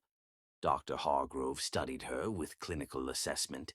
"Unless his priorities have fundamentally changed." The implication hung in the air between them. Maeve turned back to face the chairman directly. "I won't accept his resignation as a condition for my academic standing," she stated firmly. "My work should be evaluated on merit alone, not leveraged in some grand gesture." Dr. Hargrove nodded, seeming unsurprised. "A principled position." "However," Maeve continued, "I believe Dr. Smith's offer demonstrates his recognition of institutional responsibility. The power differential that exists should be acknowledged in resolving this situation." "Meaning?" meaning the university should address the structural inequities that allow rumors to disproportionately damage students while protecting administration. Maeve's voice strengthened with conviction, starting with formal policy changes regarding mentor-student interactions, clear guidelines for conflict resolution, and independent advocacy for students facing institutional power imbalances. Dr. Hargrove raised an eyebrow, reassessing her with newfound respect. You're proposing systemic reform rather than personal accommodation. Exactly. My situation isn't unique, just unusually visible. The solution should address the underlying problem, not just its current manifestation. The chairman nodded slowly, something like approval flickering across his austere features. A more substantive approach than Dr. Smith's dramatic gesture. Though his willingness to sacrifice his position suggests genuine acknowledgement of the problem, Maeve noted. That shouldn't be dismissed entirely. Dr. Hargrove rose to leave, considering her words. I'll convey your perspective to the board. And Ms. Saylor, he added at the door, your handling of this situation demonstrates exactly the integrity and strategic thinking that initially distinguished your application. Remember that. After his departure, Maeve finally returned Graham's call. When he answered immediately, she came directly to the point. A dramatic resignation won't solve anything. His exhale was audible. You spoke with Hargrove. I did, and while I appreciate the gesture's magnitude, it's the wrong approach. What would be right? Graham asked, the question genuine rather than defensive. Maeve explained her alternative proposal, institutional reform addressing systemic issues rather than personalized solutions. As she outlined specific policy recommendations, Graham listened without interruption. That's considerably more thoughtful than my approach, he finally admitted. Your approach was emotional, Maeve observed without condemnation, born from genuine desire to protect me, but ultimately reinforcing the same power dynamics that created the problem. Whereas your solution addresses the structural imbalance itself. Respect colored his voice. I should have consulted you first. Yes, you should have. Maeve allowed a slight smile to enter her tone. Old habits die hard, apparently. Apparently, the rueful acknowledgement carried self-awareness previously absent. What happens now? Now I continue my work while the institution addresses its systematic failings. Maeve's voice grew more serious. And you decide what role you actually want at Westfield, beyond ownership and control. And us. The question emerged tentatively, lacking his former confident pursuit. Maeve considered carefully before answering. There is no us while these power dynamics remain unresolved. It would be fundamentally compromised from the start. His silence acknowledged the truth in her assessment. But afterward, he finally asked. Afterward, Maeve allowed the possibility to exist without commitment. We could explore what might exist between equals. When she ended the call, Maeve felt a curious combination of loss and liberation. The path forward wouldn't be easy. Her reputation remained damaged, her fellowship still withdrawn, the photos still circulating. Yet, she had maintained her integrity while creating potential for genuine structural change. What surprised her most was the realization that, despite everything, she couldn't quite extinguish her feelings for Graham Smith. Not the manipulative administrator who had pursued her, but the complex, evolving man who was finally confronting his own nature with genuine courage. Whether that evolution would lead toward or away from her remained uncertain. But for perhaps the first time, Maeve found herself hoping for the former, a sentiment as unexpected as it was undeniable. Chapter 9. Painful Separation. Summer brought necessary distance. Maeve accepted a prestigious research position at Johns Hopkins, 3 months developing experimental protocols for early-onset dementia detection. The opportunity materialized after Dr. Hargrove's intervention, part of the university's new commitment to supporting students affected by institutional power imbalances. Before leaving, Maeve met briefly with Graham in a campus coffee shop. Their conversation remained professional, focused on her research opportunity and Westfield's policy changes. Neither mentioned their complicated feelings. Only at the end, as Maeve rose to leave, did Graham break character. "I'll miss our discussions," he said, quietly. Maeve allowed herself one moment of honesty. "As will I." 3 months stretched to 4 as her work yielded promising results. Meanwhile, Graham transformed Westfield's ownership, transferring controlling interest to a diverse board while maintaining minority stake. He stepped back from leadership entirely, establishing a community health initiative focused on underserved populations. Their communication remained minimal, occasional text messages about professional developments, carefully devoid of personal content. Yet, each message maintained a connection neither was willing to sever completely. In late September, Maeve identified a neurological marker appearing years before dementia symptoms, potentially revolutionizing early intervention. Working late in the empty laboratory, her first instinct was to call Graham, the one person who would appreciate both its scientific significance and personal meaning given her grandmother's condition. Her finger hovered over his contact before she set the phone aside. The separation remained necessary, however painful. The next morning, she received a text from an unknown number. "Congratulations on the neurological marker identification. Remarkable achievement with profound implications." Startled, she replied, "How did you know?" "Dr. Kierstead from your team called Westfield's neurology department, excited to establish collaboration. Your name featured prominently." Gee. Maeve smiled at his tactful approach, acknowledging her achievement without claiming special connection. "Thank you. It's preliminary but promising." Like many significant things, came his response, the philosophical undertone unmistakable. Maeve didn't reply, unsure how to navigate the subtle shift toward personal territory. Returning to Westfield in October, she found the atmosphere changed. The promised policy reforms had materialized: new mentorship guidelines, transparent reporting mechanisms, and independent advocacy resources. More significantly, the student culture had evolved, evaluating academic contributions on merit rather than rumors. Graham had relocated his community initiative to a different part of the city, deliberately creating distance from the university, consideration that touched Maeve deeply.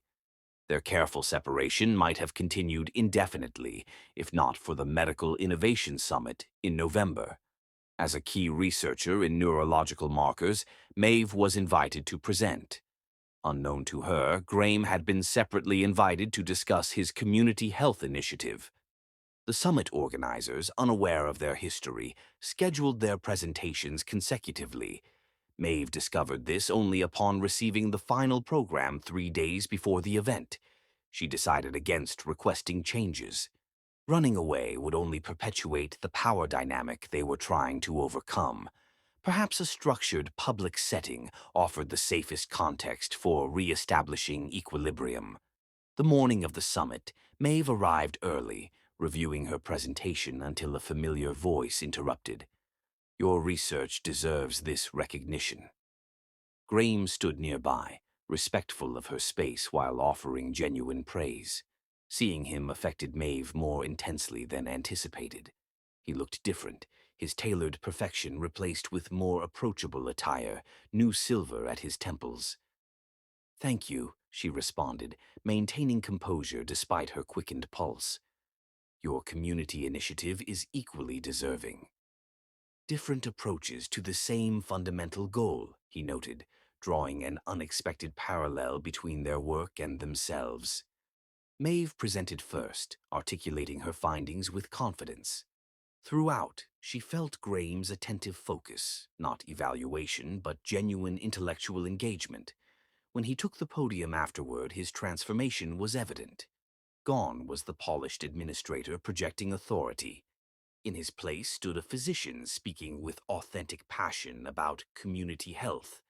As he outlined screening protocols influenced by her research, their academic approaches intertwined organically. During the panel discussion, their intellectual synchronicity became apparent to everyone. They built upon each other's points naturally, creating a comprehensive vision, combining cutting-edge research with practical implementation. When questioned jointly, their seamless response demonstrated deep mutual understanding of both scientific and ethical considerations.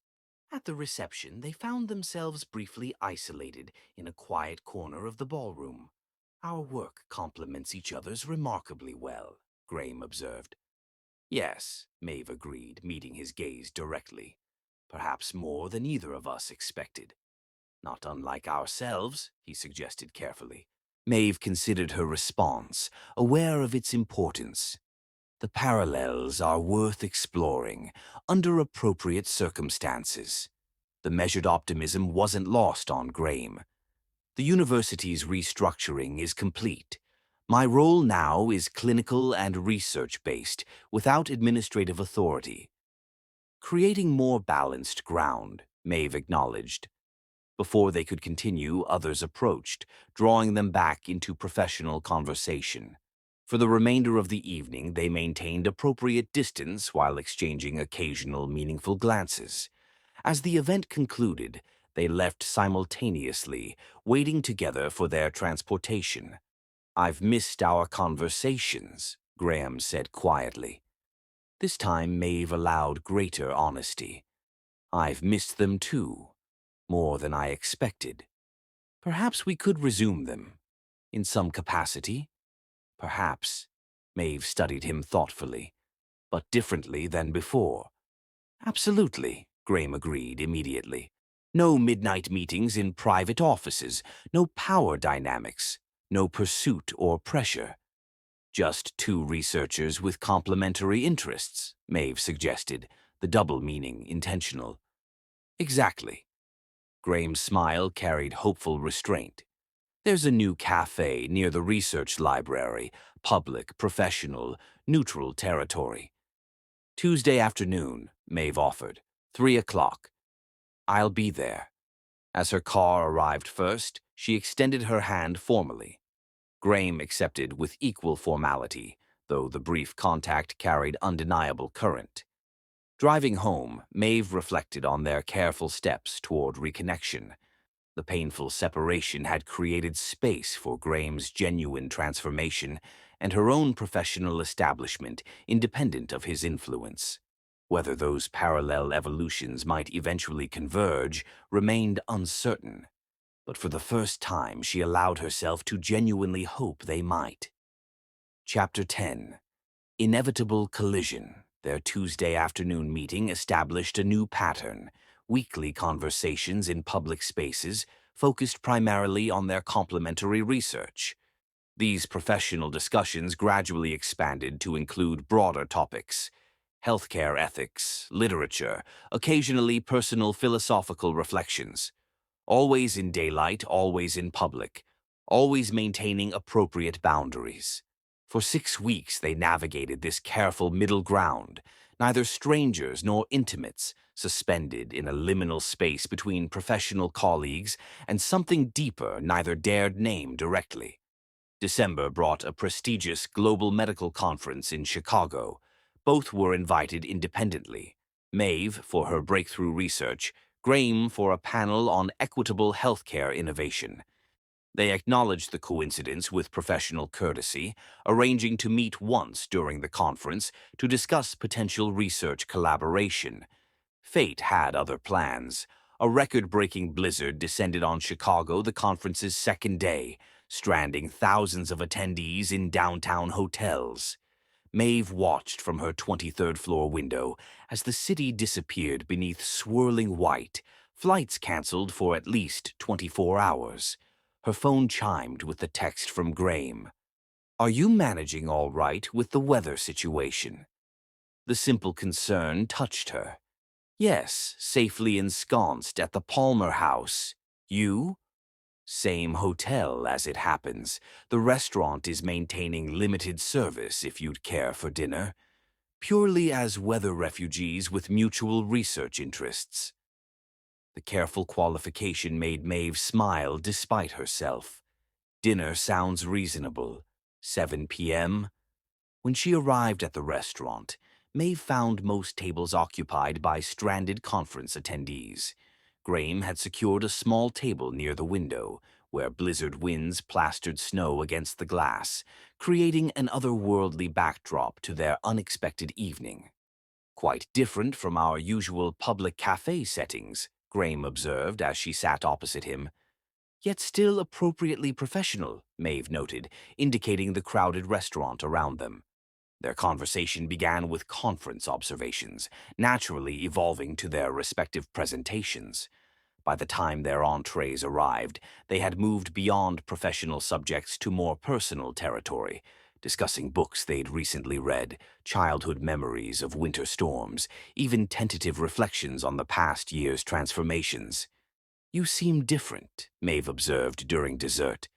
"More present, somehow." Graham considered this assessment thoughtfully.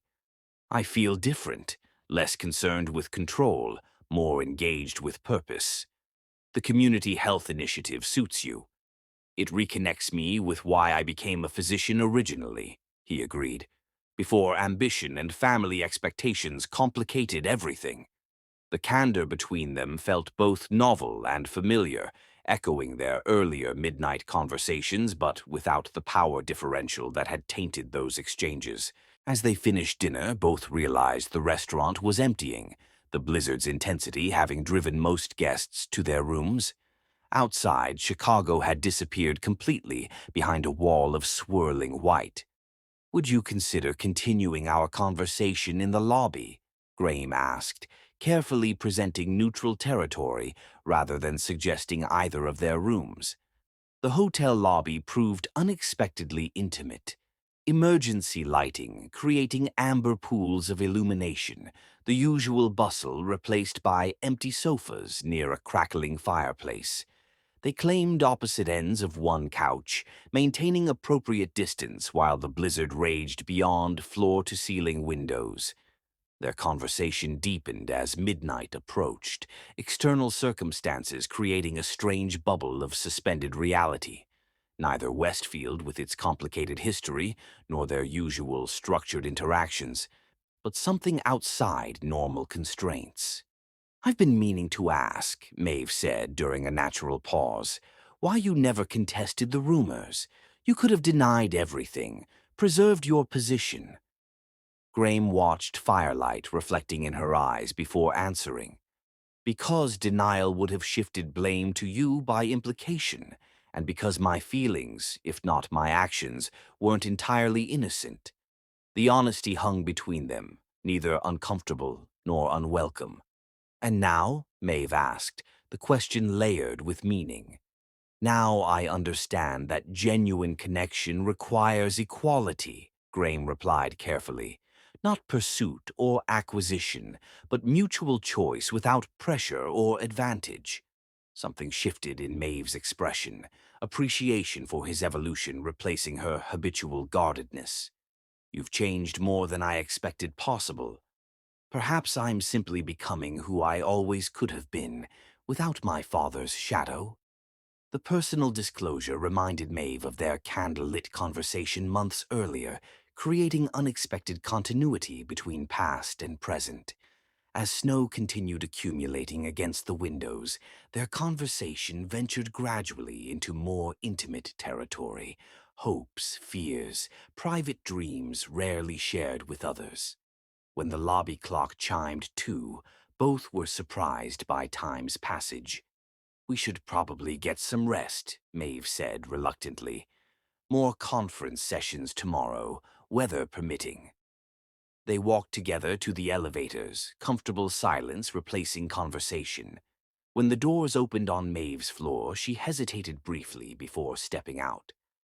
"This evening was unexpected," she said, turning back to face him. "But not unwelcome?" Graham asked, vulnerability replacing his former confidence. "Not unwelcome at all."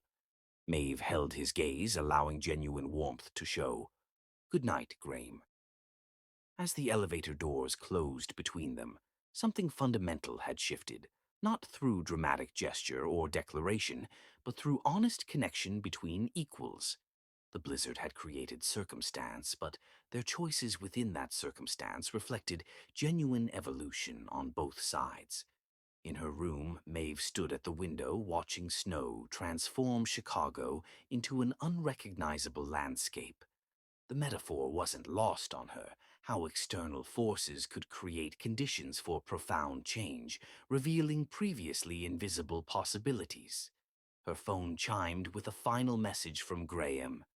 Thank you for tonight, for the conversation and for the second chance I'm not sure I deserve. Maeve considered her response carefully before replying. Perhaps second chances aren't about deserving, but about growth, and you've grown considerably. She hesitated, then added, as have I. Setting her phone aside, Maeve realized they had reached an inflection point. The careful distance maintained for months had served its purpose, creating space for parallel evolution. Whether those paths might now converge remained uncertain, but for the first time uncertainty felt like possibility rather than risk, a distinction that made all the difference. Chapter 11, Souls Unleashed. The blizzard's aftermath altered their trajectory irrevocably. Their carefully structured meetings evolved, still public and professional, but infused with newfound openness neither attempted to disguise. January brought simultaneous recognition of their work. Maeve's research received breakthrough classification from the National Institutes of Health, while Graham's Community Health Initiative was selected for national expansion. At the university reception announcing these achievements, they exchanged glances of mutual understanding across the room, genuinely celebrating each other's success without competition. Later that evening, Graham approached where Maeve stood with colleagues. Congratulations on the NIH classification, he said, maintaining professional distance. Remarkable achievement. Likewise on the expansion funding, Maeve replied formally, though her eyes conveyed deeper meaning. As their colleagues drifted away, Graham spoke. I'd like to discuss potential collaboration between our projects. When might you have availability? Maeve understood both levels of his request. I'm free tomorrow evening. Public or private setting? Graham asked directly. My grandmother is visiting her sister until Sunday. My apartment would offer uninterrupted discussion space. 7 o'clock. The deliberate invitation carried unmistakable meaning. Graham's expression revealed momentary surprise before careful neutrality returned. I'll bring relevant materials, he replied. The following evening, Maeve prepared her apartment thoughtfully. Professional documents on the dining table establishing legitimate purpose, wine breathing nearby acknowledging other possibilities without presumption. When Graham arrived, they began with genuine intellectual exchange. Research materials spread between them as they explored collaboration possibilities. As evening progressed, they migrated naturally to more comfortable seating, conversation expanding beyond professional boundaries. Your research approach has evolved, Graham observed. More emphasis on patient experience alongside clinical outcomes. Perhaps I've developed better appreciation for human factors beyond data, Maeve acknowledged. Your community program similarly emphasizes personal circumstances affecting treatment. We've both expanded our perspectives, Graham noted, the observation extending beyond professional development. A comfortable silence settled between them before Maeve spoke with characteristic directness. We've been careful for months, maintaining appropriate boundaries, creating necessary distance. With good reason, Graham acknowledged. The power differential required it. That differential has fundamentally changed, Maeve observed. Your administrative authority is gone. My academic standing is established independently. We're essentially colleagues with different specializations. Graham set his wineglass down carefully. Are you suggesting the boundaries are no longer necessary? I'm suggesting they've served their purpose, creating space for us to evolve separately before considering whether we might work together, professionally and perhaps otherwise. I've imagined this conversation 1,000 different ways, Graham admitted, unusual vulnerability in his voice, always uncertain whether it would ever actually occur. What were you uncertain about? Graham asked. Whether your transformation was genuine or strategic, Maeve answered honestly. Whether my attraction to you was independent of the power dynamics, whether genuine connection between equals was possible given our history. And now I believe your evolution is authentic, reflected in actions taken without expectation of return. My perspective has similarly evolved, allowing me to separate reaction from genuine response. Leaving the third question, Graham noted. Whether connection between equals is possible, that remains to be discovered. When Graham moved closer, the gesture carried question rather than presumption. May I? At Maeve's nod, he reached for her hand, fingers interlacing with deliberate gentleness. This feels different, Maeve observed, studying their joined hands. Equal. It is different, because we're different. Both of us. When their eyes met again, the careful distance maintained for months dissolved through mutual choice. Maeve leaned forward slightly, initiated by her rather than him, until their lips met in a kiss carrying none of their previous encounters' desperation or forbidden quality. Instead, it reflected conscious choice between equals. We should proceed carefully, Graham suggested, his restraint contradicted by rapid breathing. We should, Maeve agreed, though perhaps we've been careful long enough. Their second kiss carried greater urgency without surrendering thoughtfulness. As it deepened, Maeve's hand moved to his chest, feeling his accelerated heartbeat matching her own. Stay, she whispered, the invitation encompassing far more than the immediate moment. Graham studied her expression. Are you certain? There's no rush, no pressure. I'm certain. Not from impulse or external influence, but from considered choice. Her emphasis on choice, the element previously compromised in their interactions, registered deeply with Graham. He traced her cheekbone gently. Then yes. What followed transformed their connection, physical intimacy reflecting the intellectual and emotional understanding developed through months of careful evolution. Unlike the power-laden fantasy that once drove Graham's pursuit, their reality emerged through mutual discovery and equal participation. After, as moonlight filtered through curtains, their conversation flowed with newfound ease between extended silences. I never expected this outcome, Graham admitted, even at my most optimistic. Perhaps that's precisely why it became possible. Because we stopped expecting or pursuing specific outcomes. Because we allowed genuine evolution without predetermined destination, Maeve clarified, creating space for authentic connection rather than constructed scenarios. I spent my life pursuing predetermined outcomes, controlling variables to ensure desired results.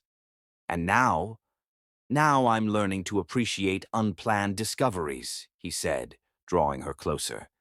They yield far more meaningful results.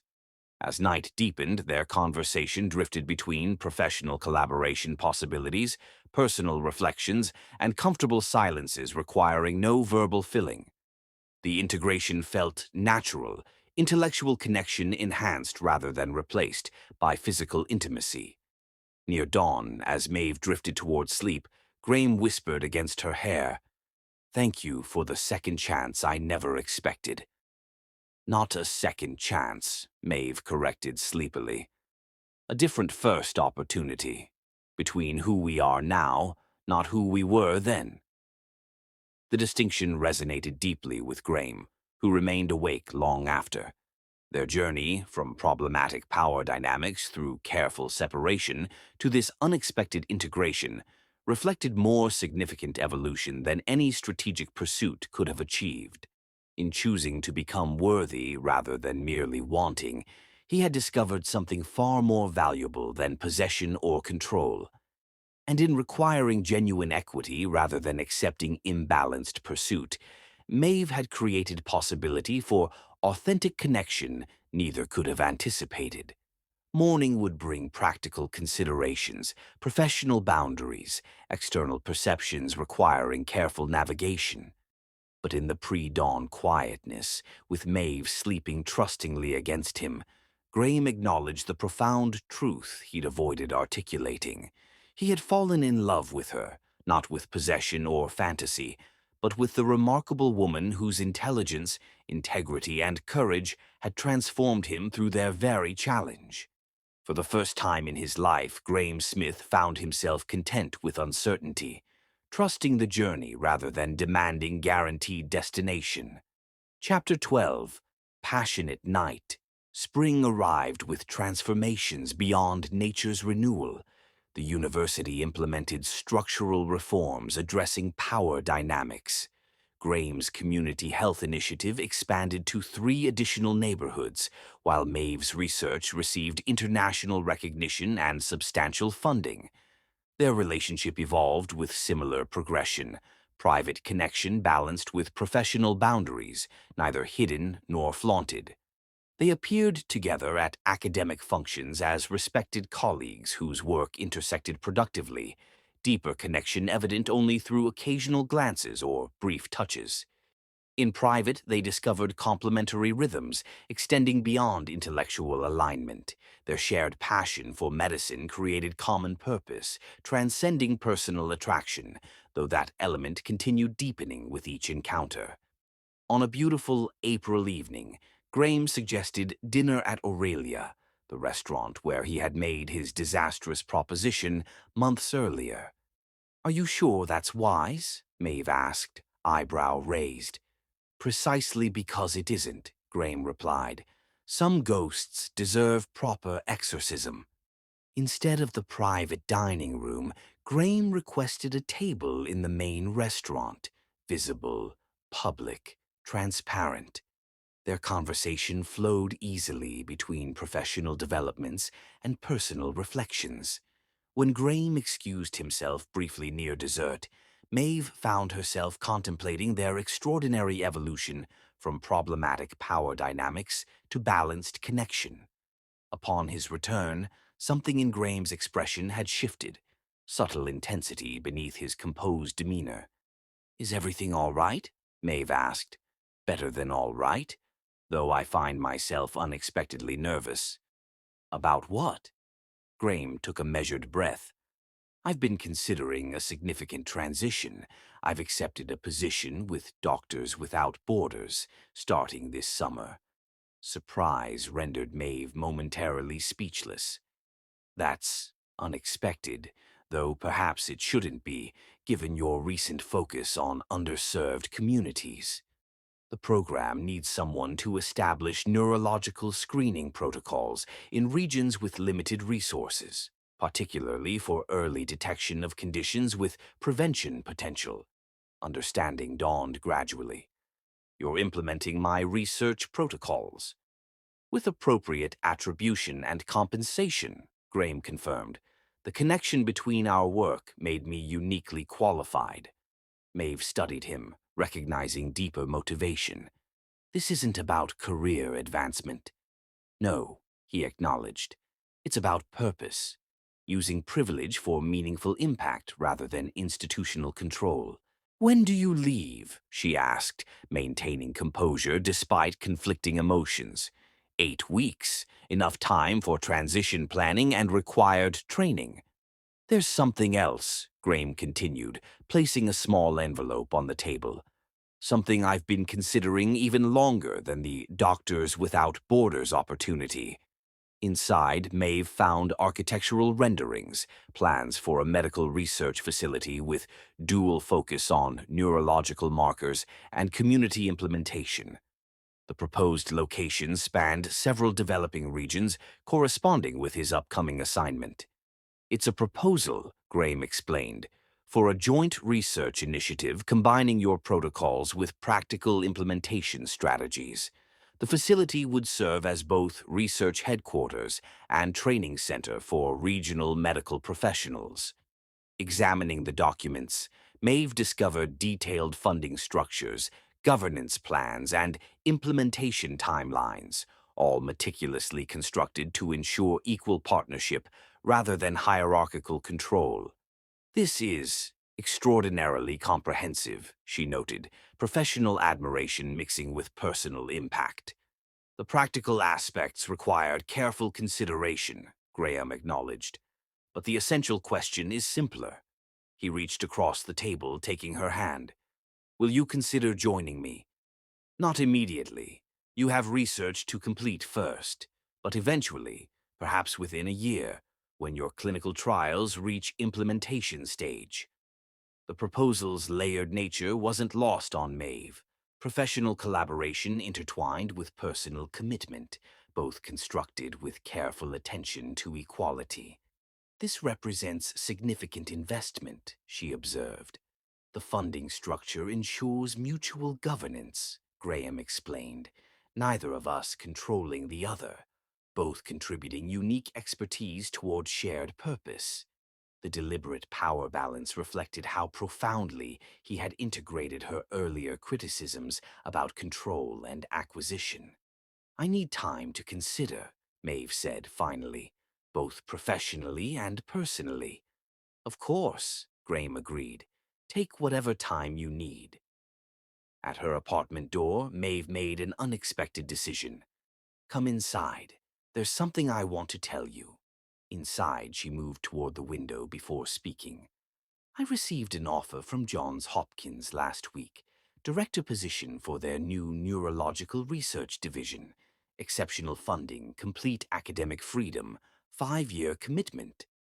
Graham absorbed this with measured response. Remarkable opportunity. Well-deserved recognition. Would it change your proposal if I accepted? No, Graham answered without hesitation. The international initiative could proceed on extended timeline. Technology allows collaboration across continents. Your career shouldn't be subordinated to mine. The immediate support without manipulation confirmed his genuine evolution.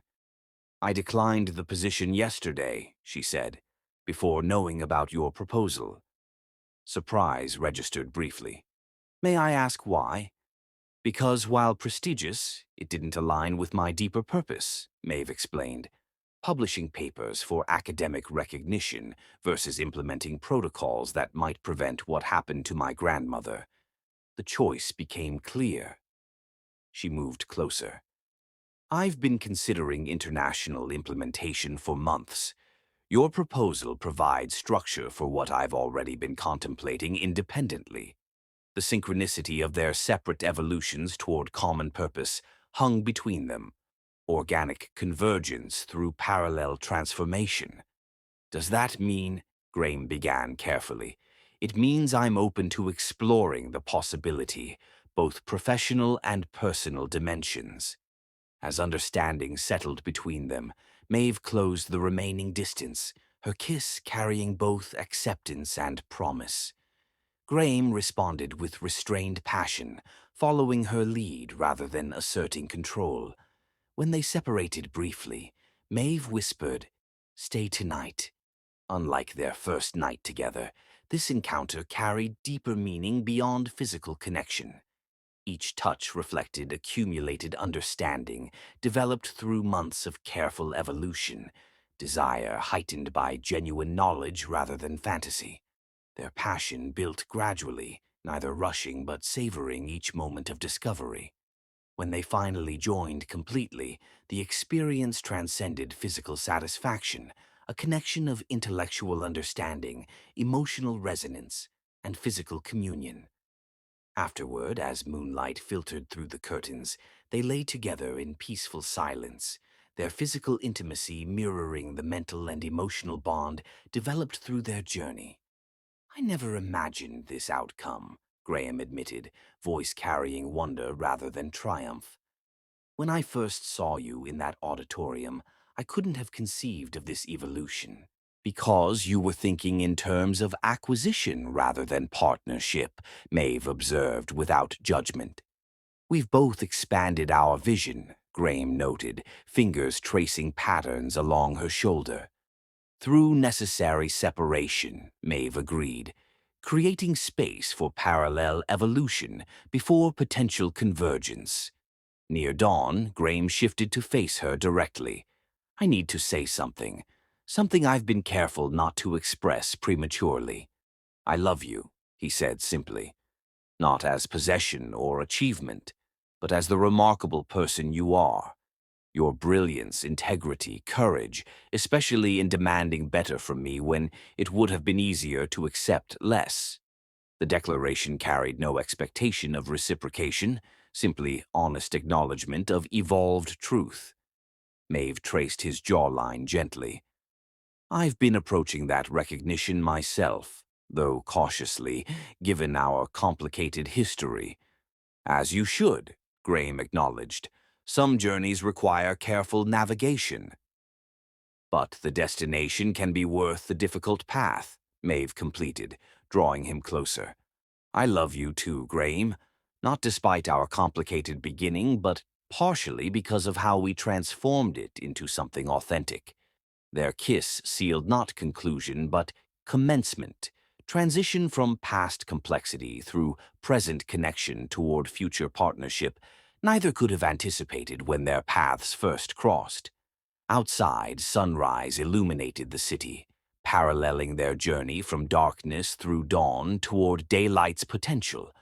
What specific form that future might take remained unwritten. International collaboration, professional implementation, personal commitment evolving through continued growth. But for the first time, both embraced uncertainty without fear or control, recognizing that their strongest connection came through mutual evolution rather than predetermined destination. In choosing to become worthy rather than merely wanting, Graham had discovered partnership transcending possession.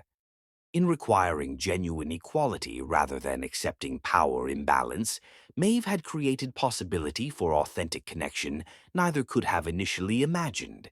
Their passionate night represented not culmination but continuation, one significant moment in an ongoing journey between two people whose greatest strength emerged not through dominance and submission, but through mutual transformation toward their highest potential, both individually and together.